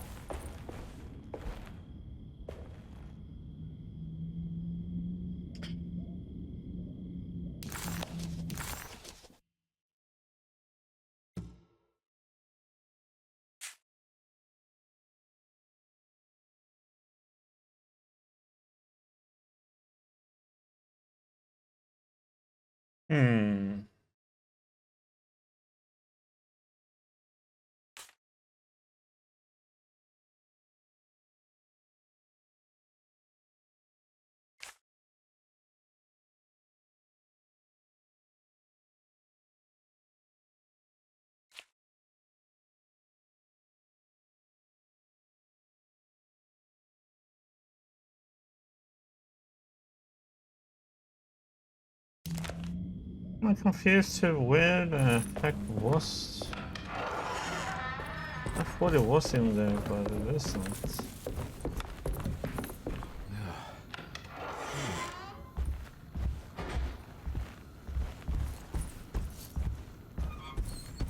Oh, there it is.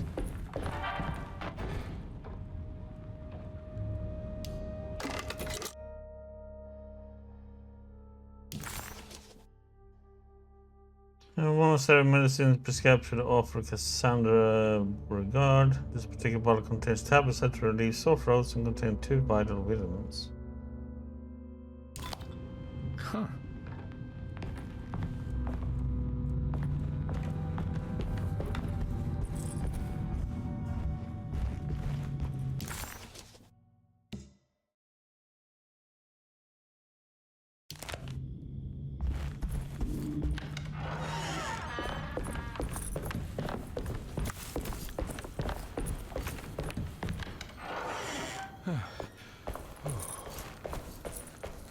So do you slice up the lemon and put it in the water, or do you have a squeezing thing?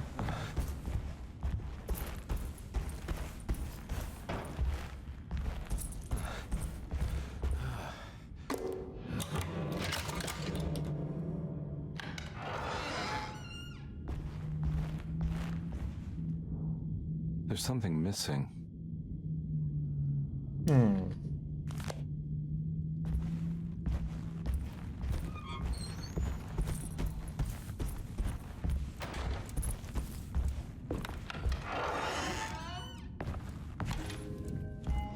This must be that kid's room. Why does she seem so familiar? Don't you worry, Grace. Go play your game, bleat and bellow with the others. I won't be jealous. There will be more masquerades. However, I would love it if you would finish my mask for the feast. With love, Ruth.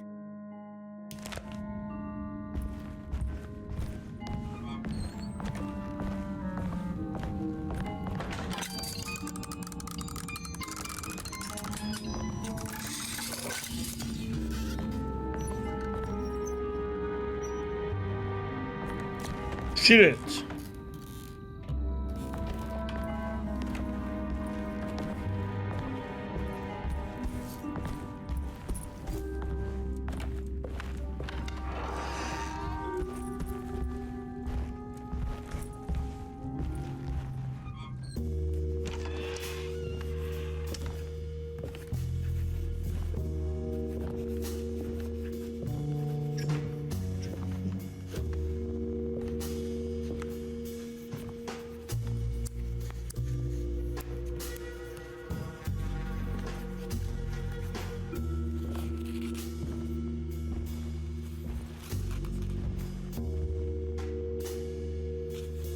got there?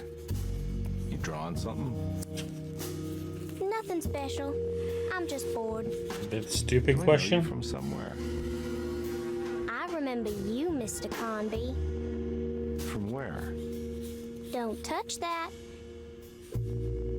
Cassandra wouldn't like it. She wouldn't like it at all. Do you know where she is? I'd rather not talk about it. It makes me upset. Besides, she'll be back after the Feast of St. John. You think? Yup. It's all on the page, Mr. Conby. And many of them that sleep in the dust of the earth shall awake, some to everlasting life, and some to shame and everlasting contempt.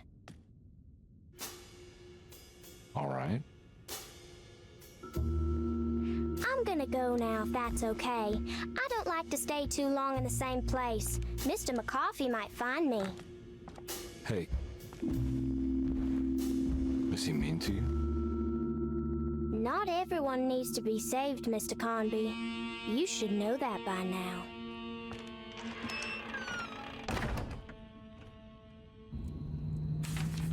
Okay. What? Ah. Why did that girl look so familiar? Detective Conby just couldn't quite remember. His last few years were clouded by a drunken haze, a haze which now had turned almost opaque. Considering their shared past, Grace had every right to feel slighted, but it wasn't in her nature. She was amused.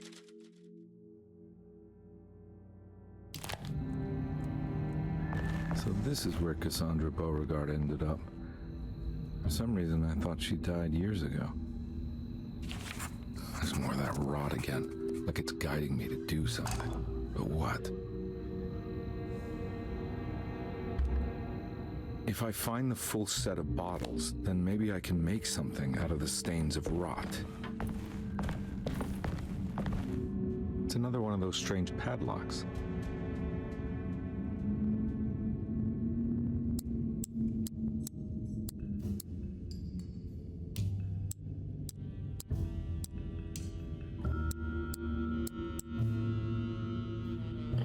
Didn't work this time.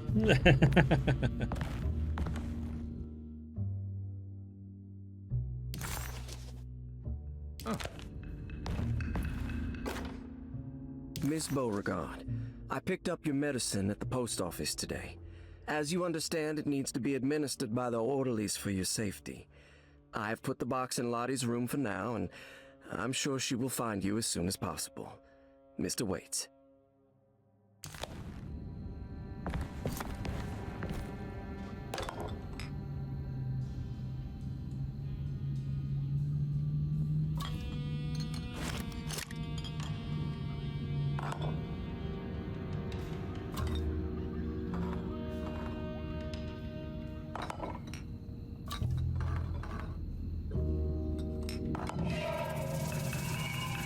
Made the shape of a snake.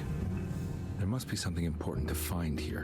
Maybe it has something to do with the numbers on the labels. 2-5. What the heck is supposed to be there then?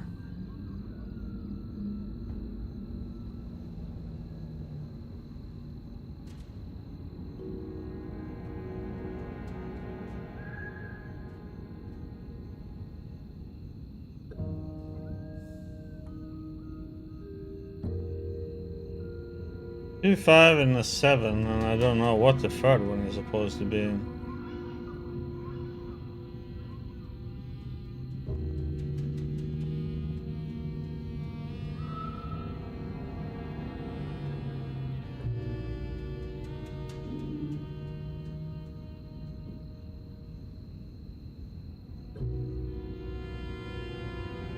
Take a screenshot of it.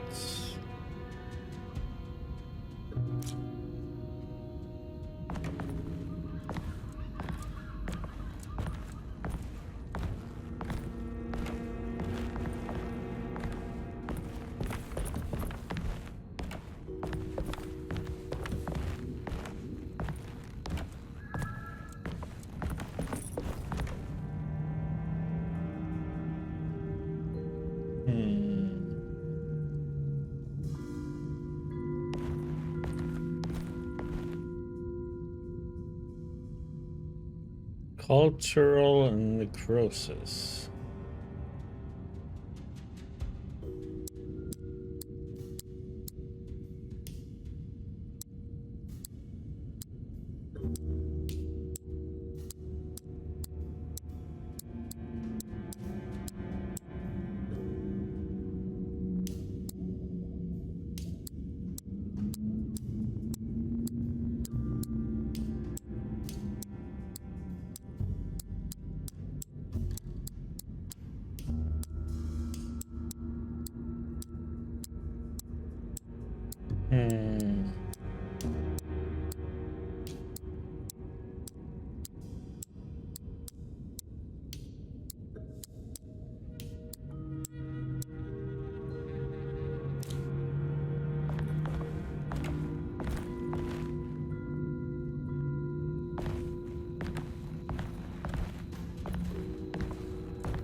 It's stained.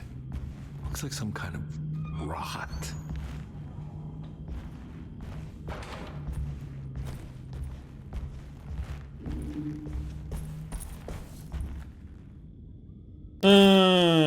The medicine bottles had stains of rot on the labels, suggesting some greater shape. They just needed to be put in the right order. But for what purpose? It's like 259. It's like, oh, 257. I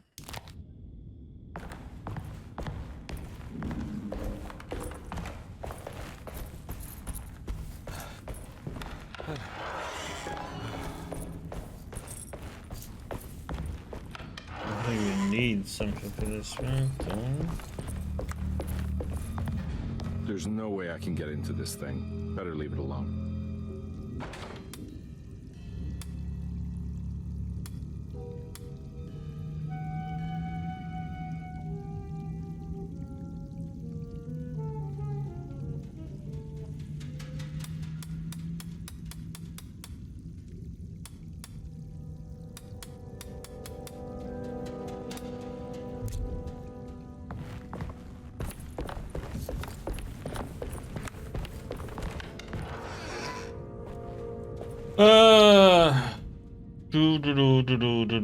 So where the heck do we need to go now then?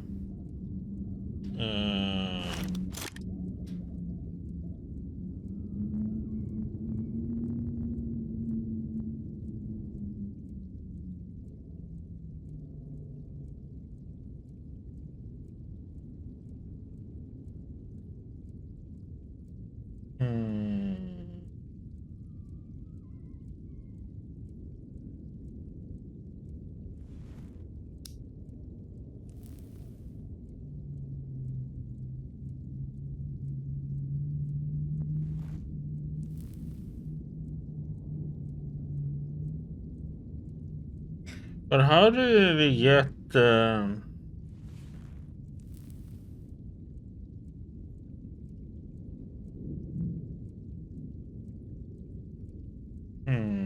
if it has something to do with it.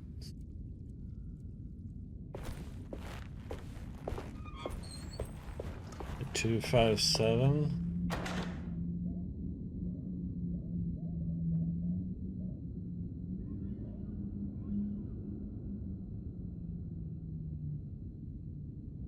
What else can it be?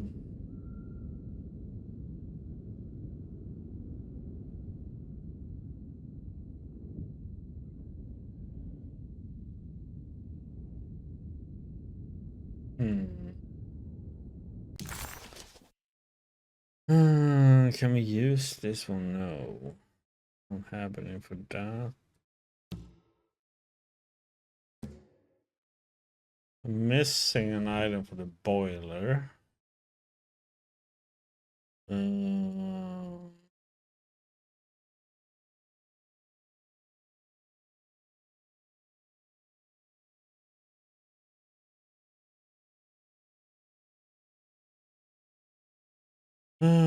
So we got that.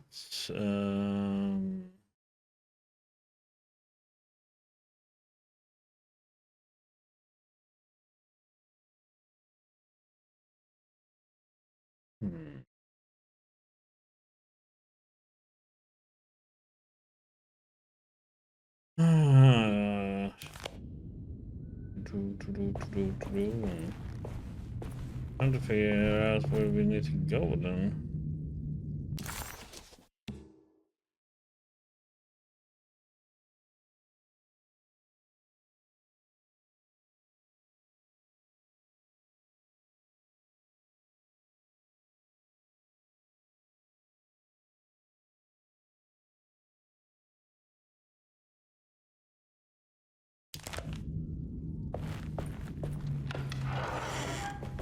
Alright.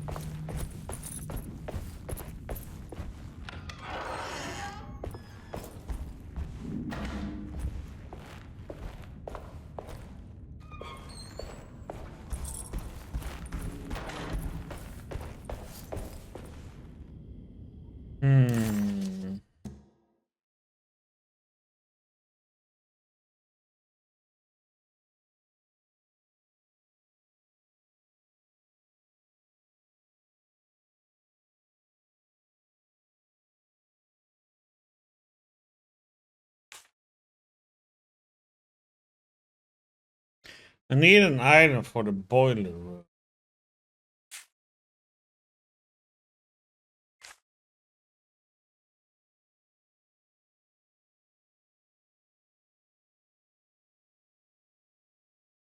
I wonder if... oh wait, let me see here.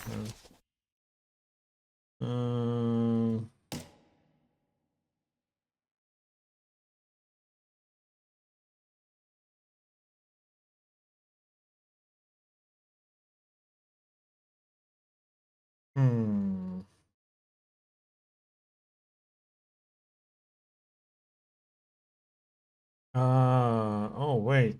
Oh. Huh.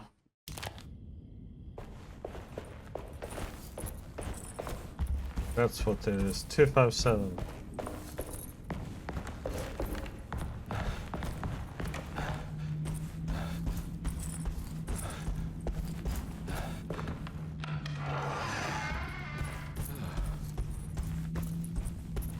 Good, a screenshot on that one, right? What? Yep.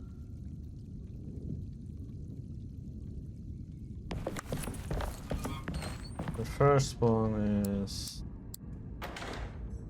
that one. 2, 3, 4, 5 is.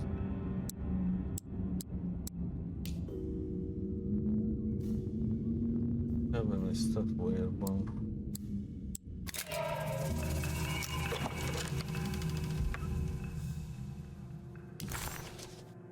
It's another piece of broken plate.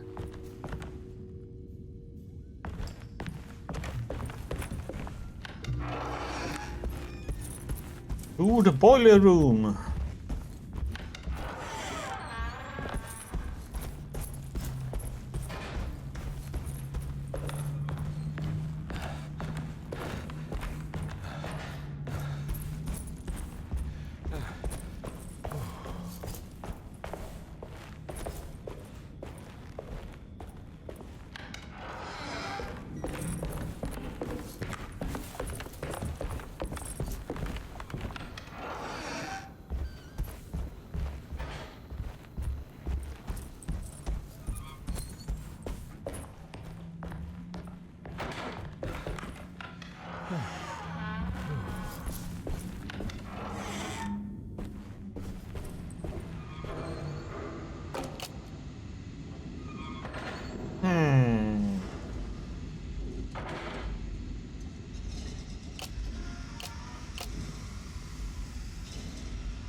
Yeah.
There's something missing.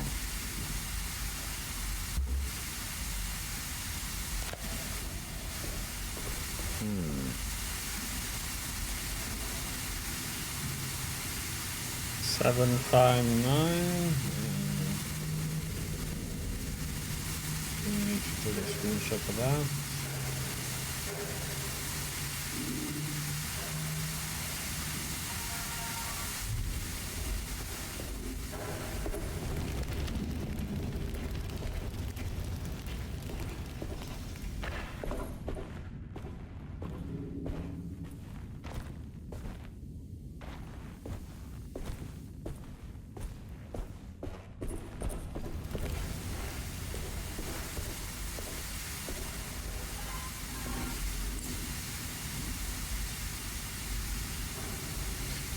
Okay, so now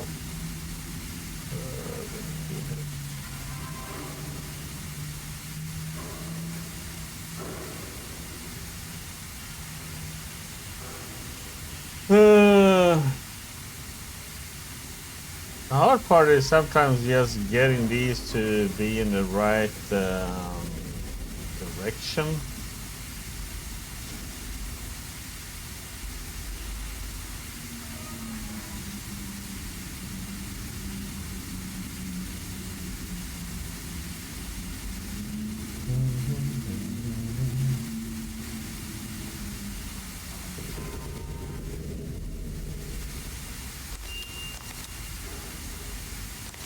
So 9.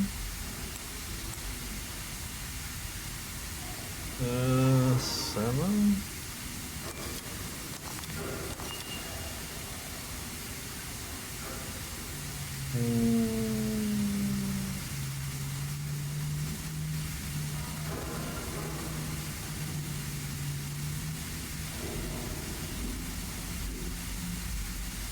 The heck?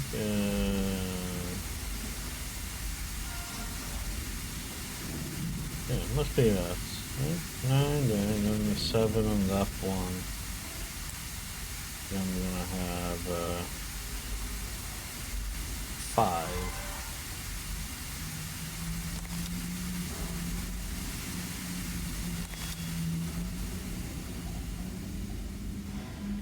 Black glass is showing another room. Must be a way to another one of Jeremy's memories.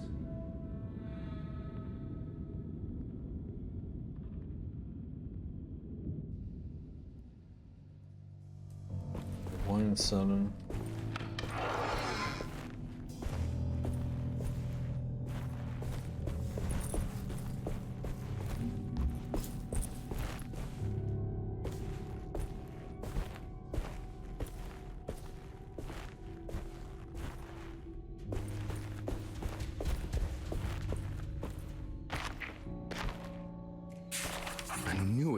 I knew it would work.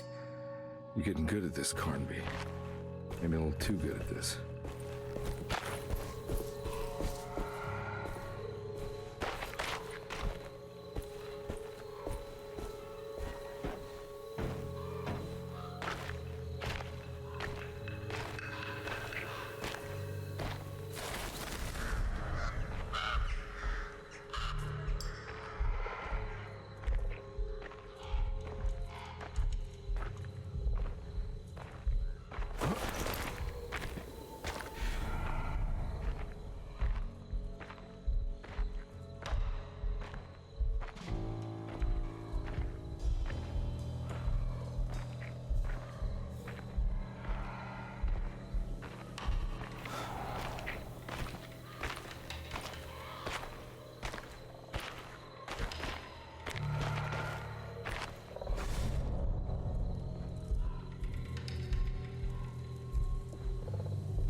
Hartwood's family crypt. Emily's family must have deeper roots in New Orleans than I thought. I figured she was a Yankee like me.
Now what do we got here?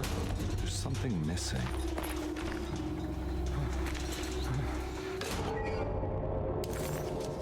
What's this?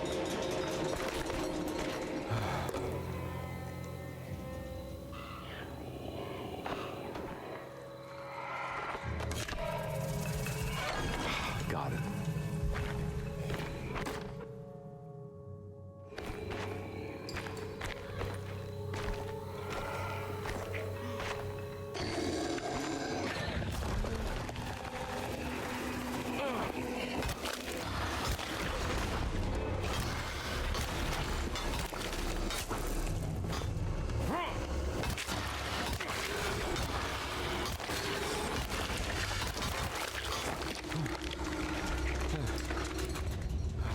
Immediately seems to be the way to do it. It doesn't target lock, it just was very weird.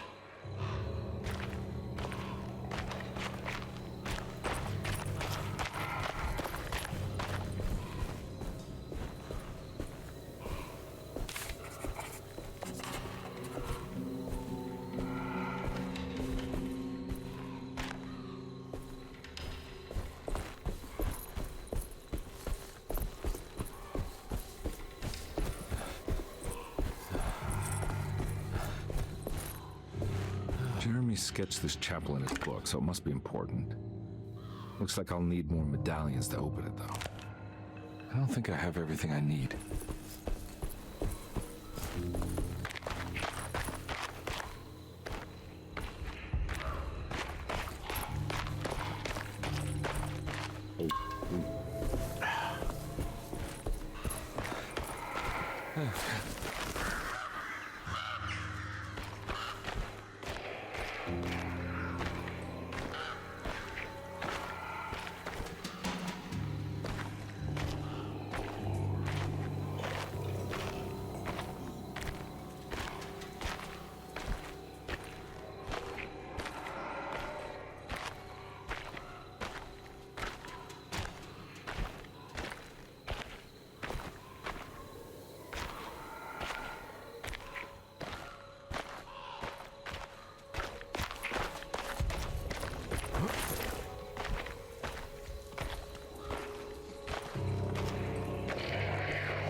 Oh, that is so stupid. You can't run in that deep.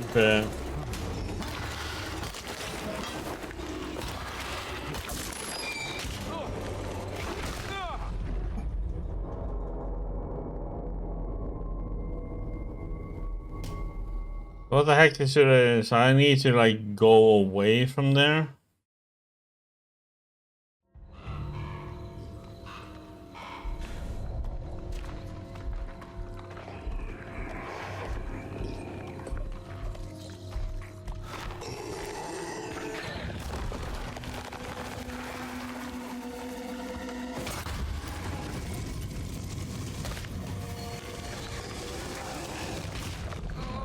Oh great, so it hits me too though if it's too close. Oh, great. And it does like barely any damage to them.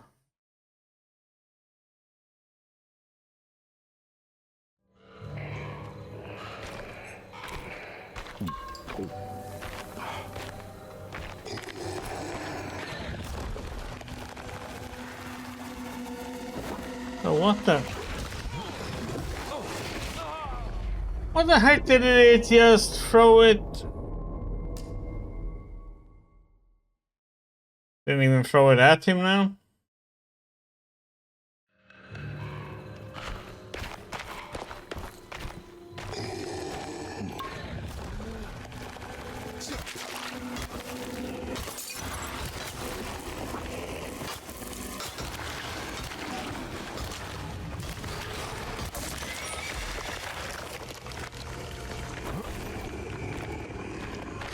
Now it caught up to me.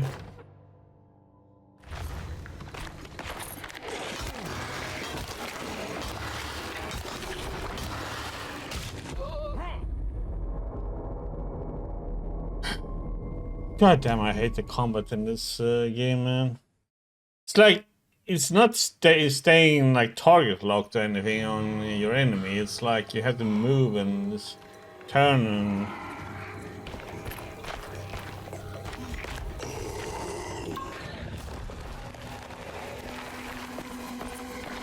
I'm just gonna ignore it then.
It's like forever to kill them.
Hey, CJ.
The heck?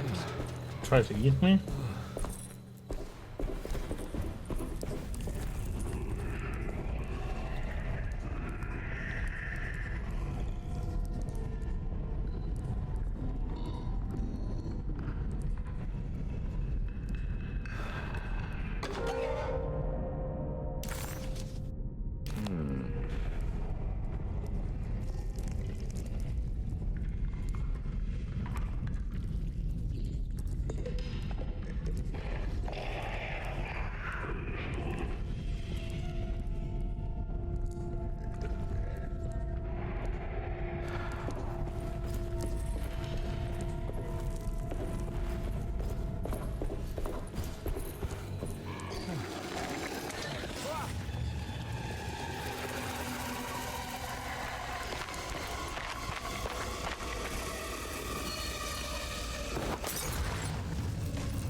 Ah!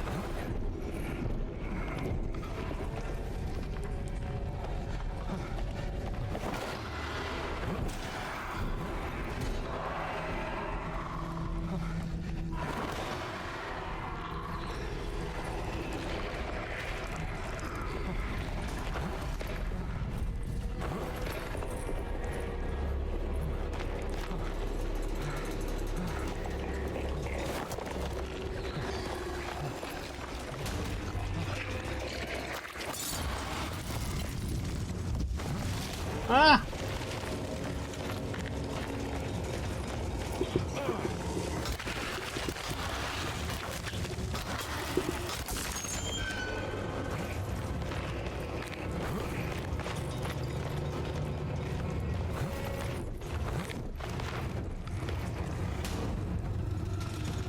Oh, what the heck did he miss?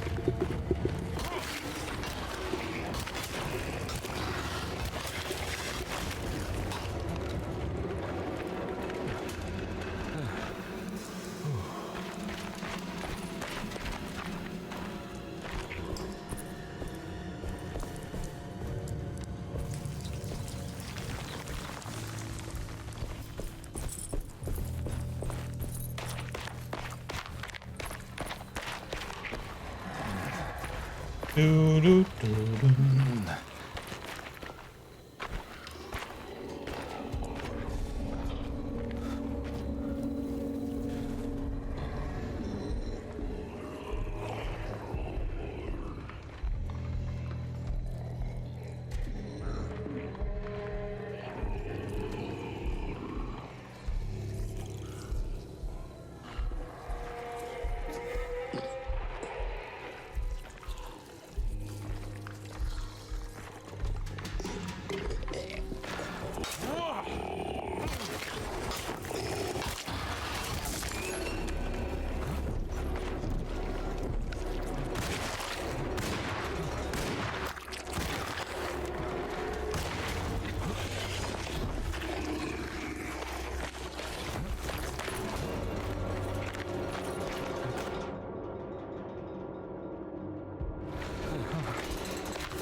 I compel you.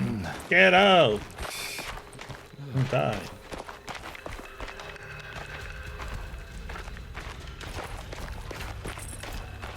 Run with our little crucifix.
Huh?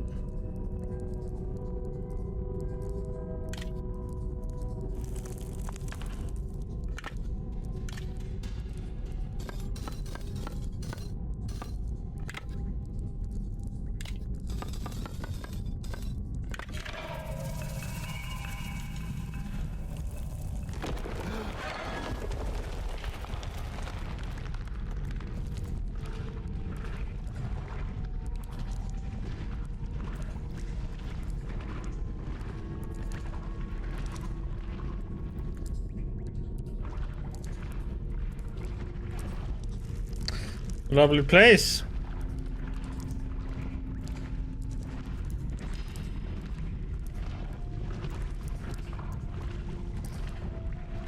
The decoration is a little bit morbid.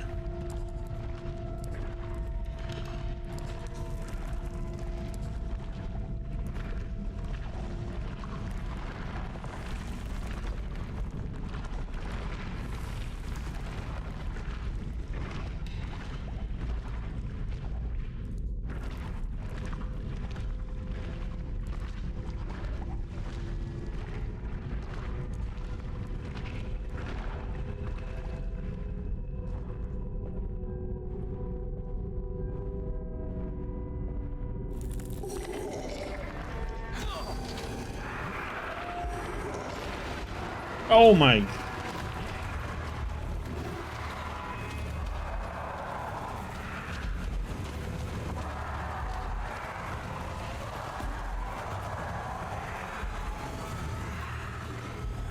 Hey everybody.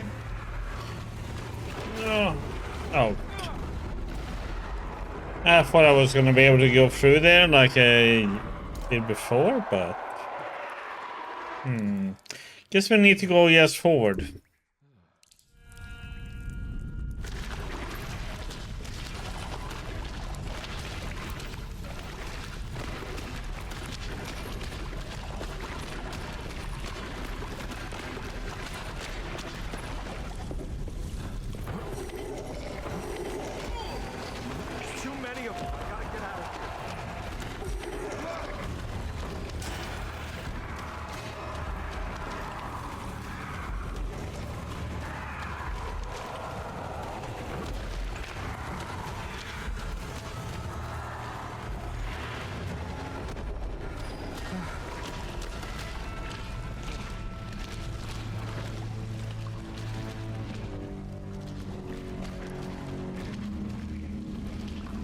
I'm alive!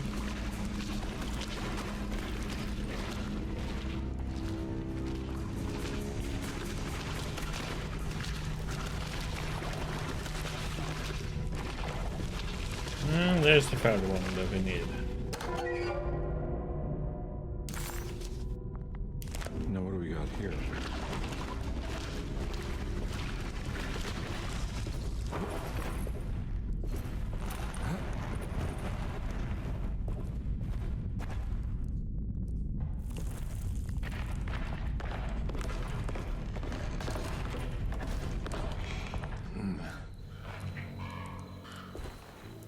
Thank God that's over.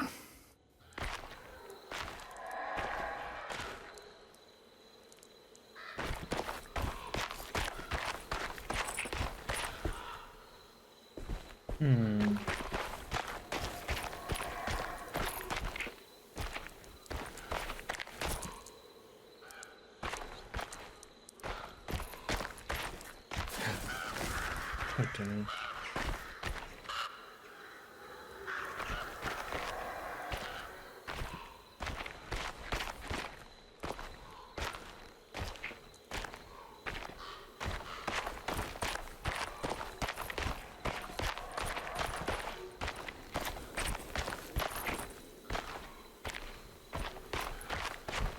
This doesn't look good.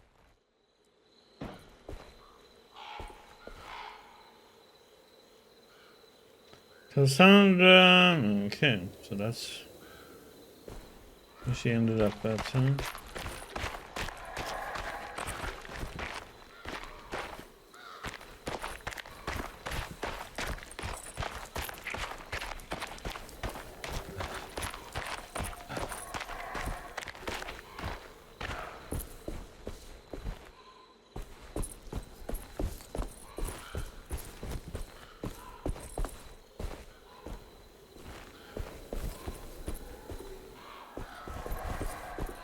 Huh.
That's not the correct one.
Better?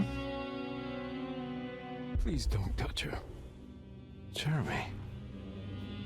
What are you doing here? Everyone's looking for you. I know, it's all a big mess.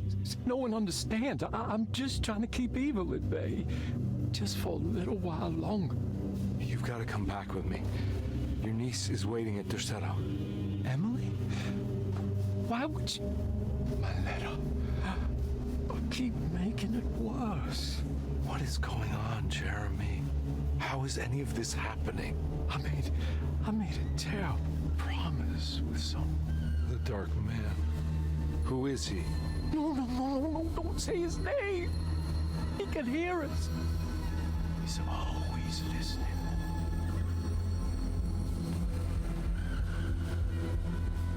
Jeremy, I need to understand what is going on. I promised him everything. When the sun rises, I will be chained in his sunken desert temple for an eternity. But at least the evil about to awaken in Derceto won't harm anyone outside of that cursed place. You're acting crazy, Jeremy. I want to help. There's nothing you can do. Then what's all the business about Teruea? Why did you want to go there? I can't go there. I'm not allowed. But you wanted to. Can I go? Tell me, will it help me to break your pact? Is there something there that would help? Why would you give me hope? That's so cruel. Okay. Sounds like we're onto something here. What should I... Look out! Behind you! Run! Don't let it take you!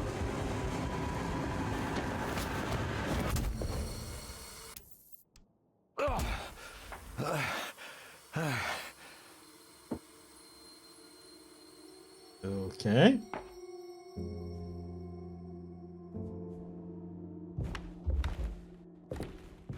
Yes. My letter now.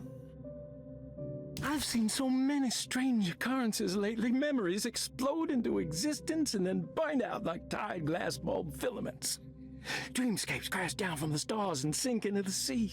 Doors that lead to nowhere and absolutely everywhere at once. With all this reverie, I want to think there's a chance that you found a way to remain alive in some way I cannot fathom.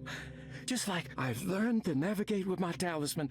Maybe you, with all your knowledge, you somehow knew a way to find me again. Perhaps in Teruea. Oh, my love, Jeremy.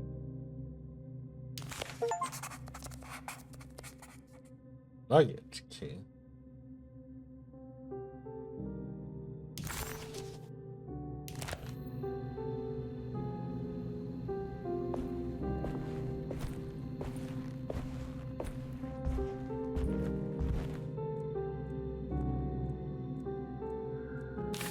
She's dead.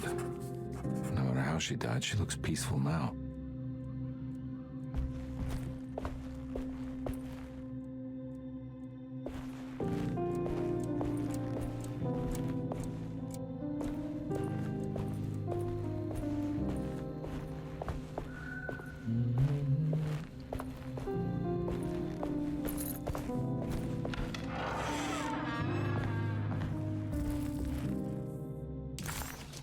Okay.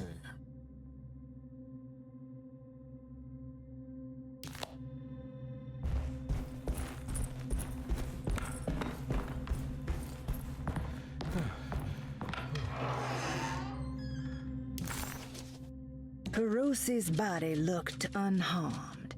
Conby couldn't figure out how she died, or why this wasn't a bigger upset to the people at Derceto.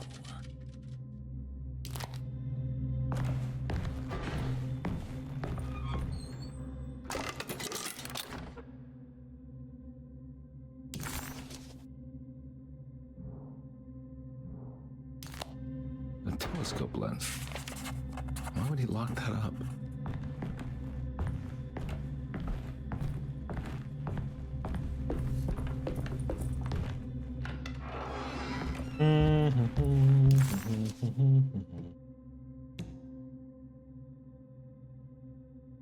Time to go and look at the neighbor. No?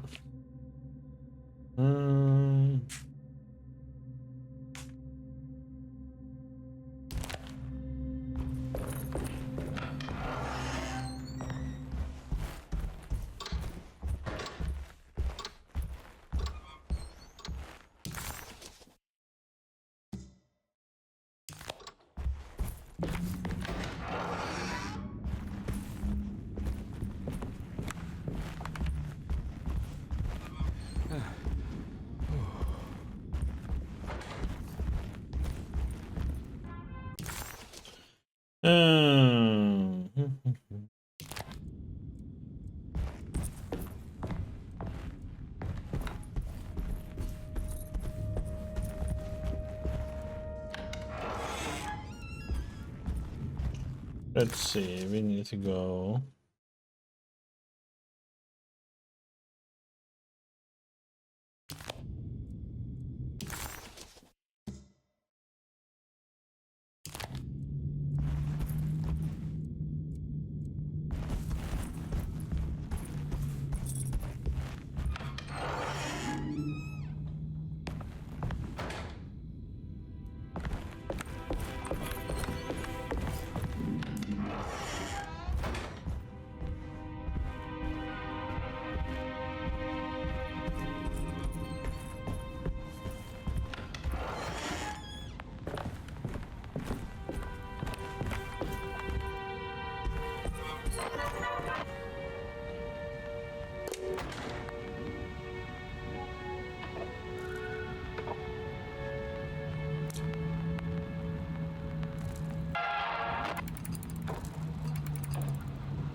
Oh my god, I'm gonna have to.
A 947 or 941? 941.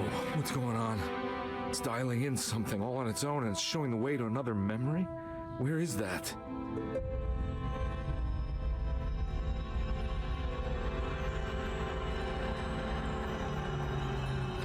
Going in.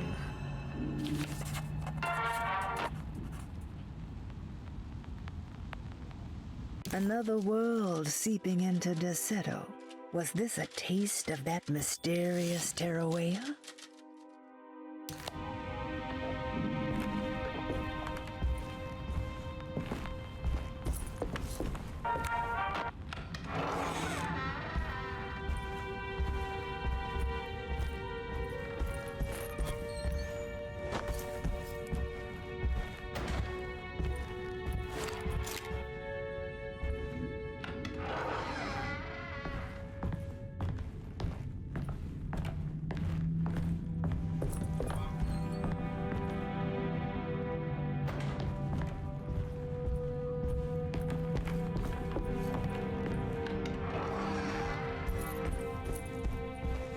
If you use that one, it's gonna spawn 2 enemies.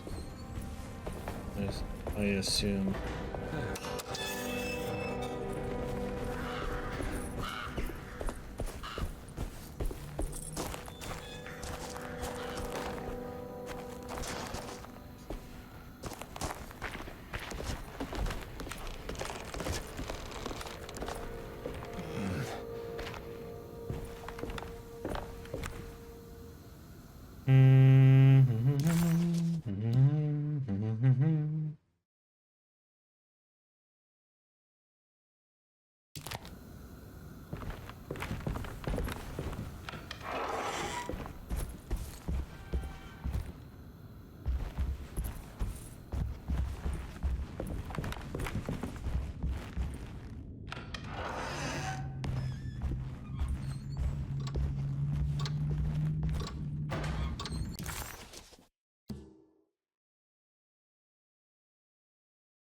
Oh, it is.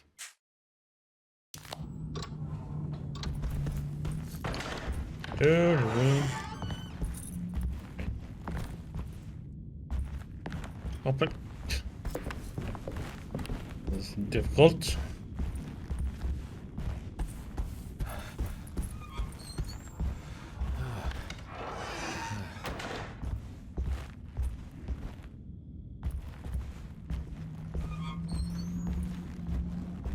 Here we go.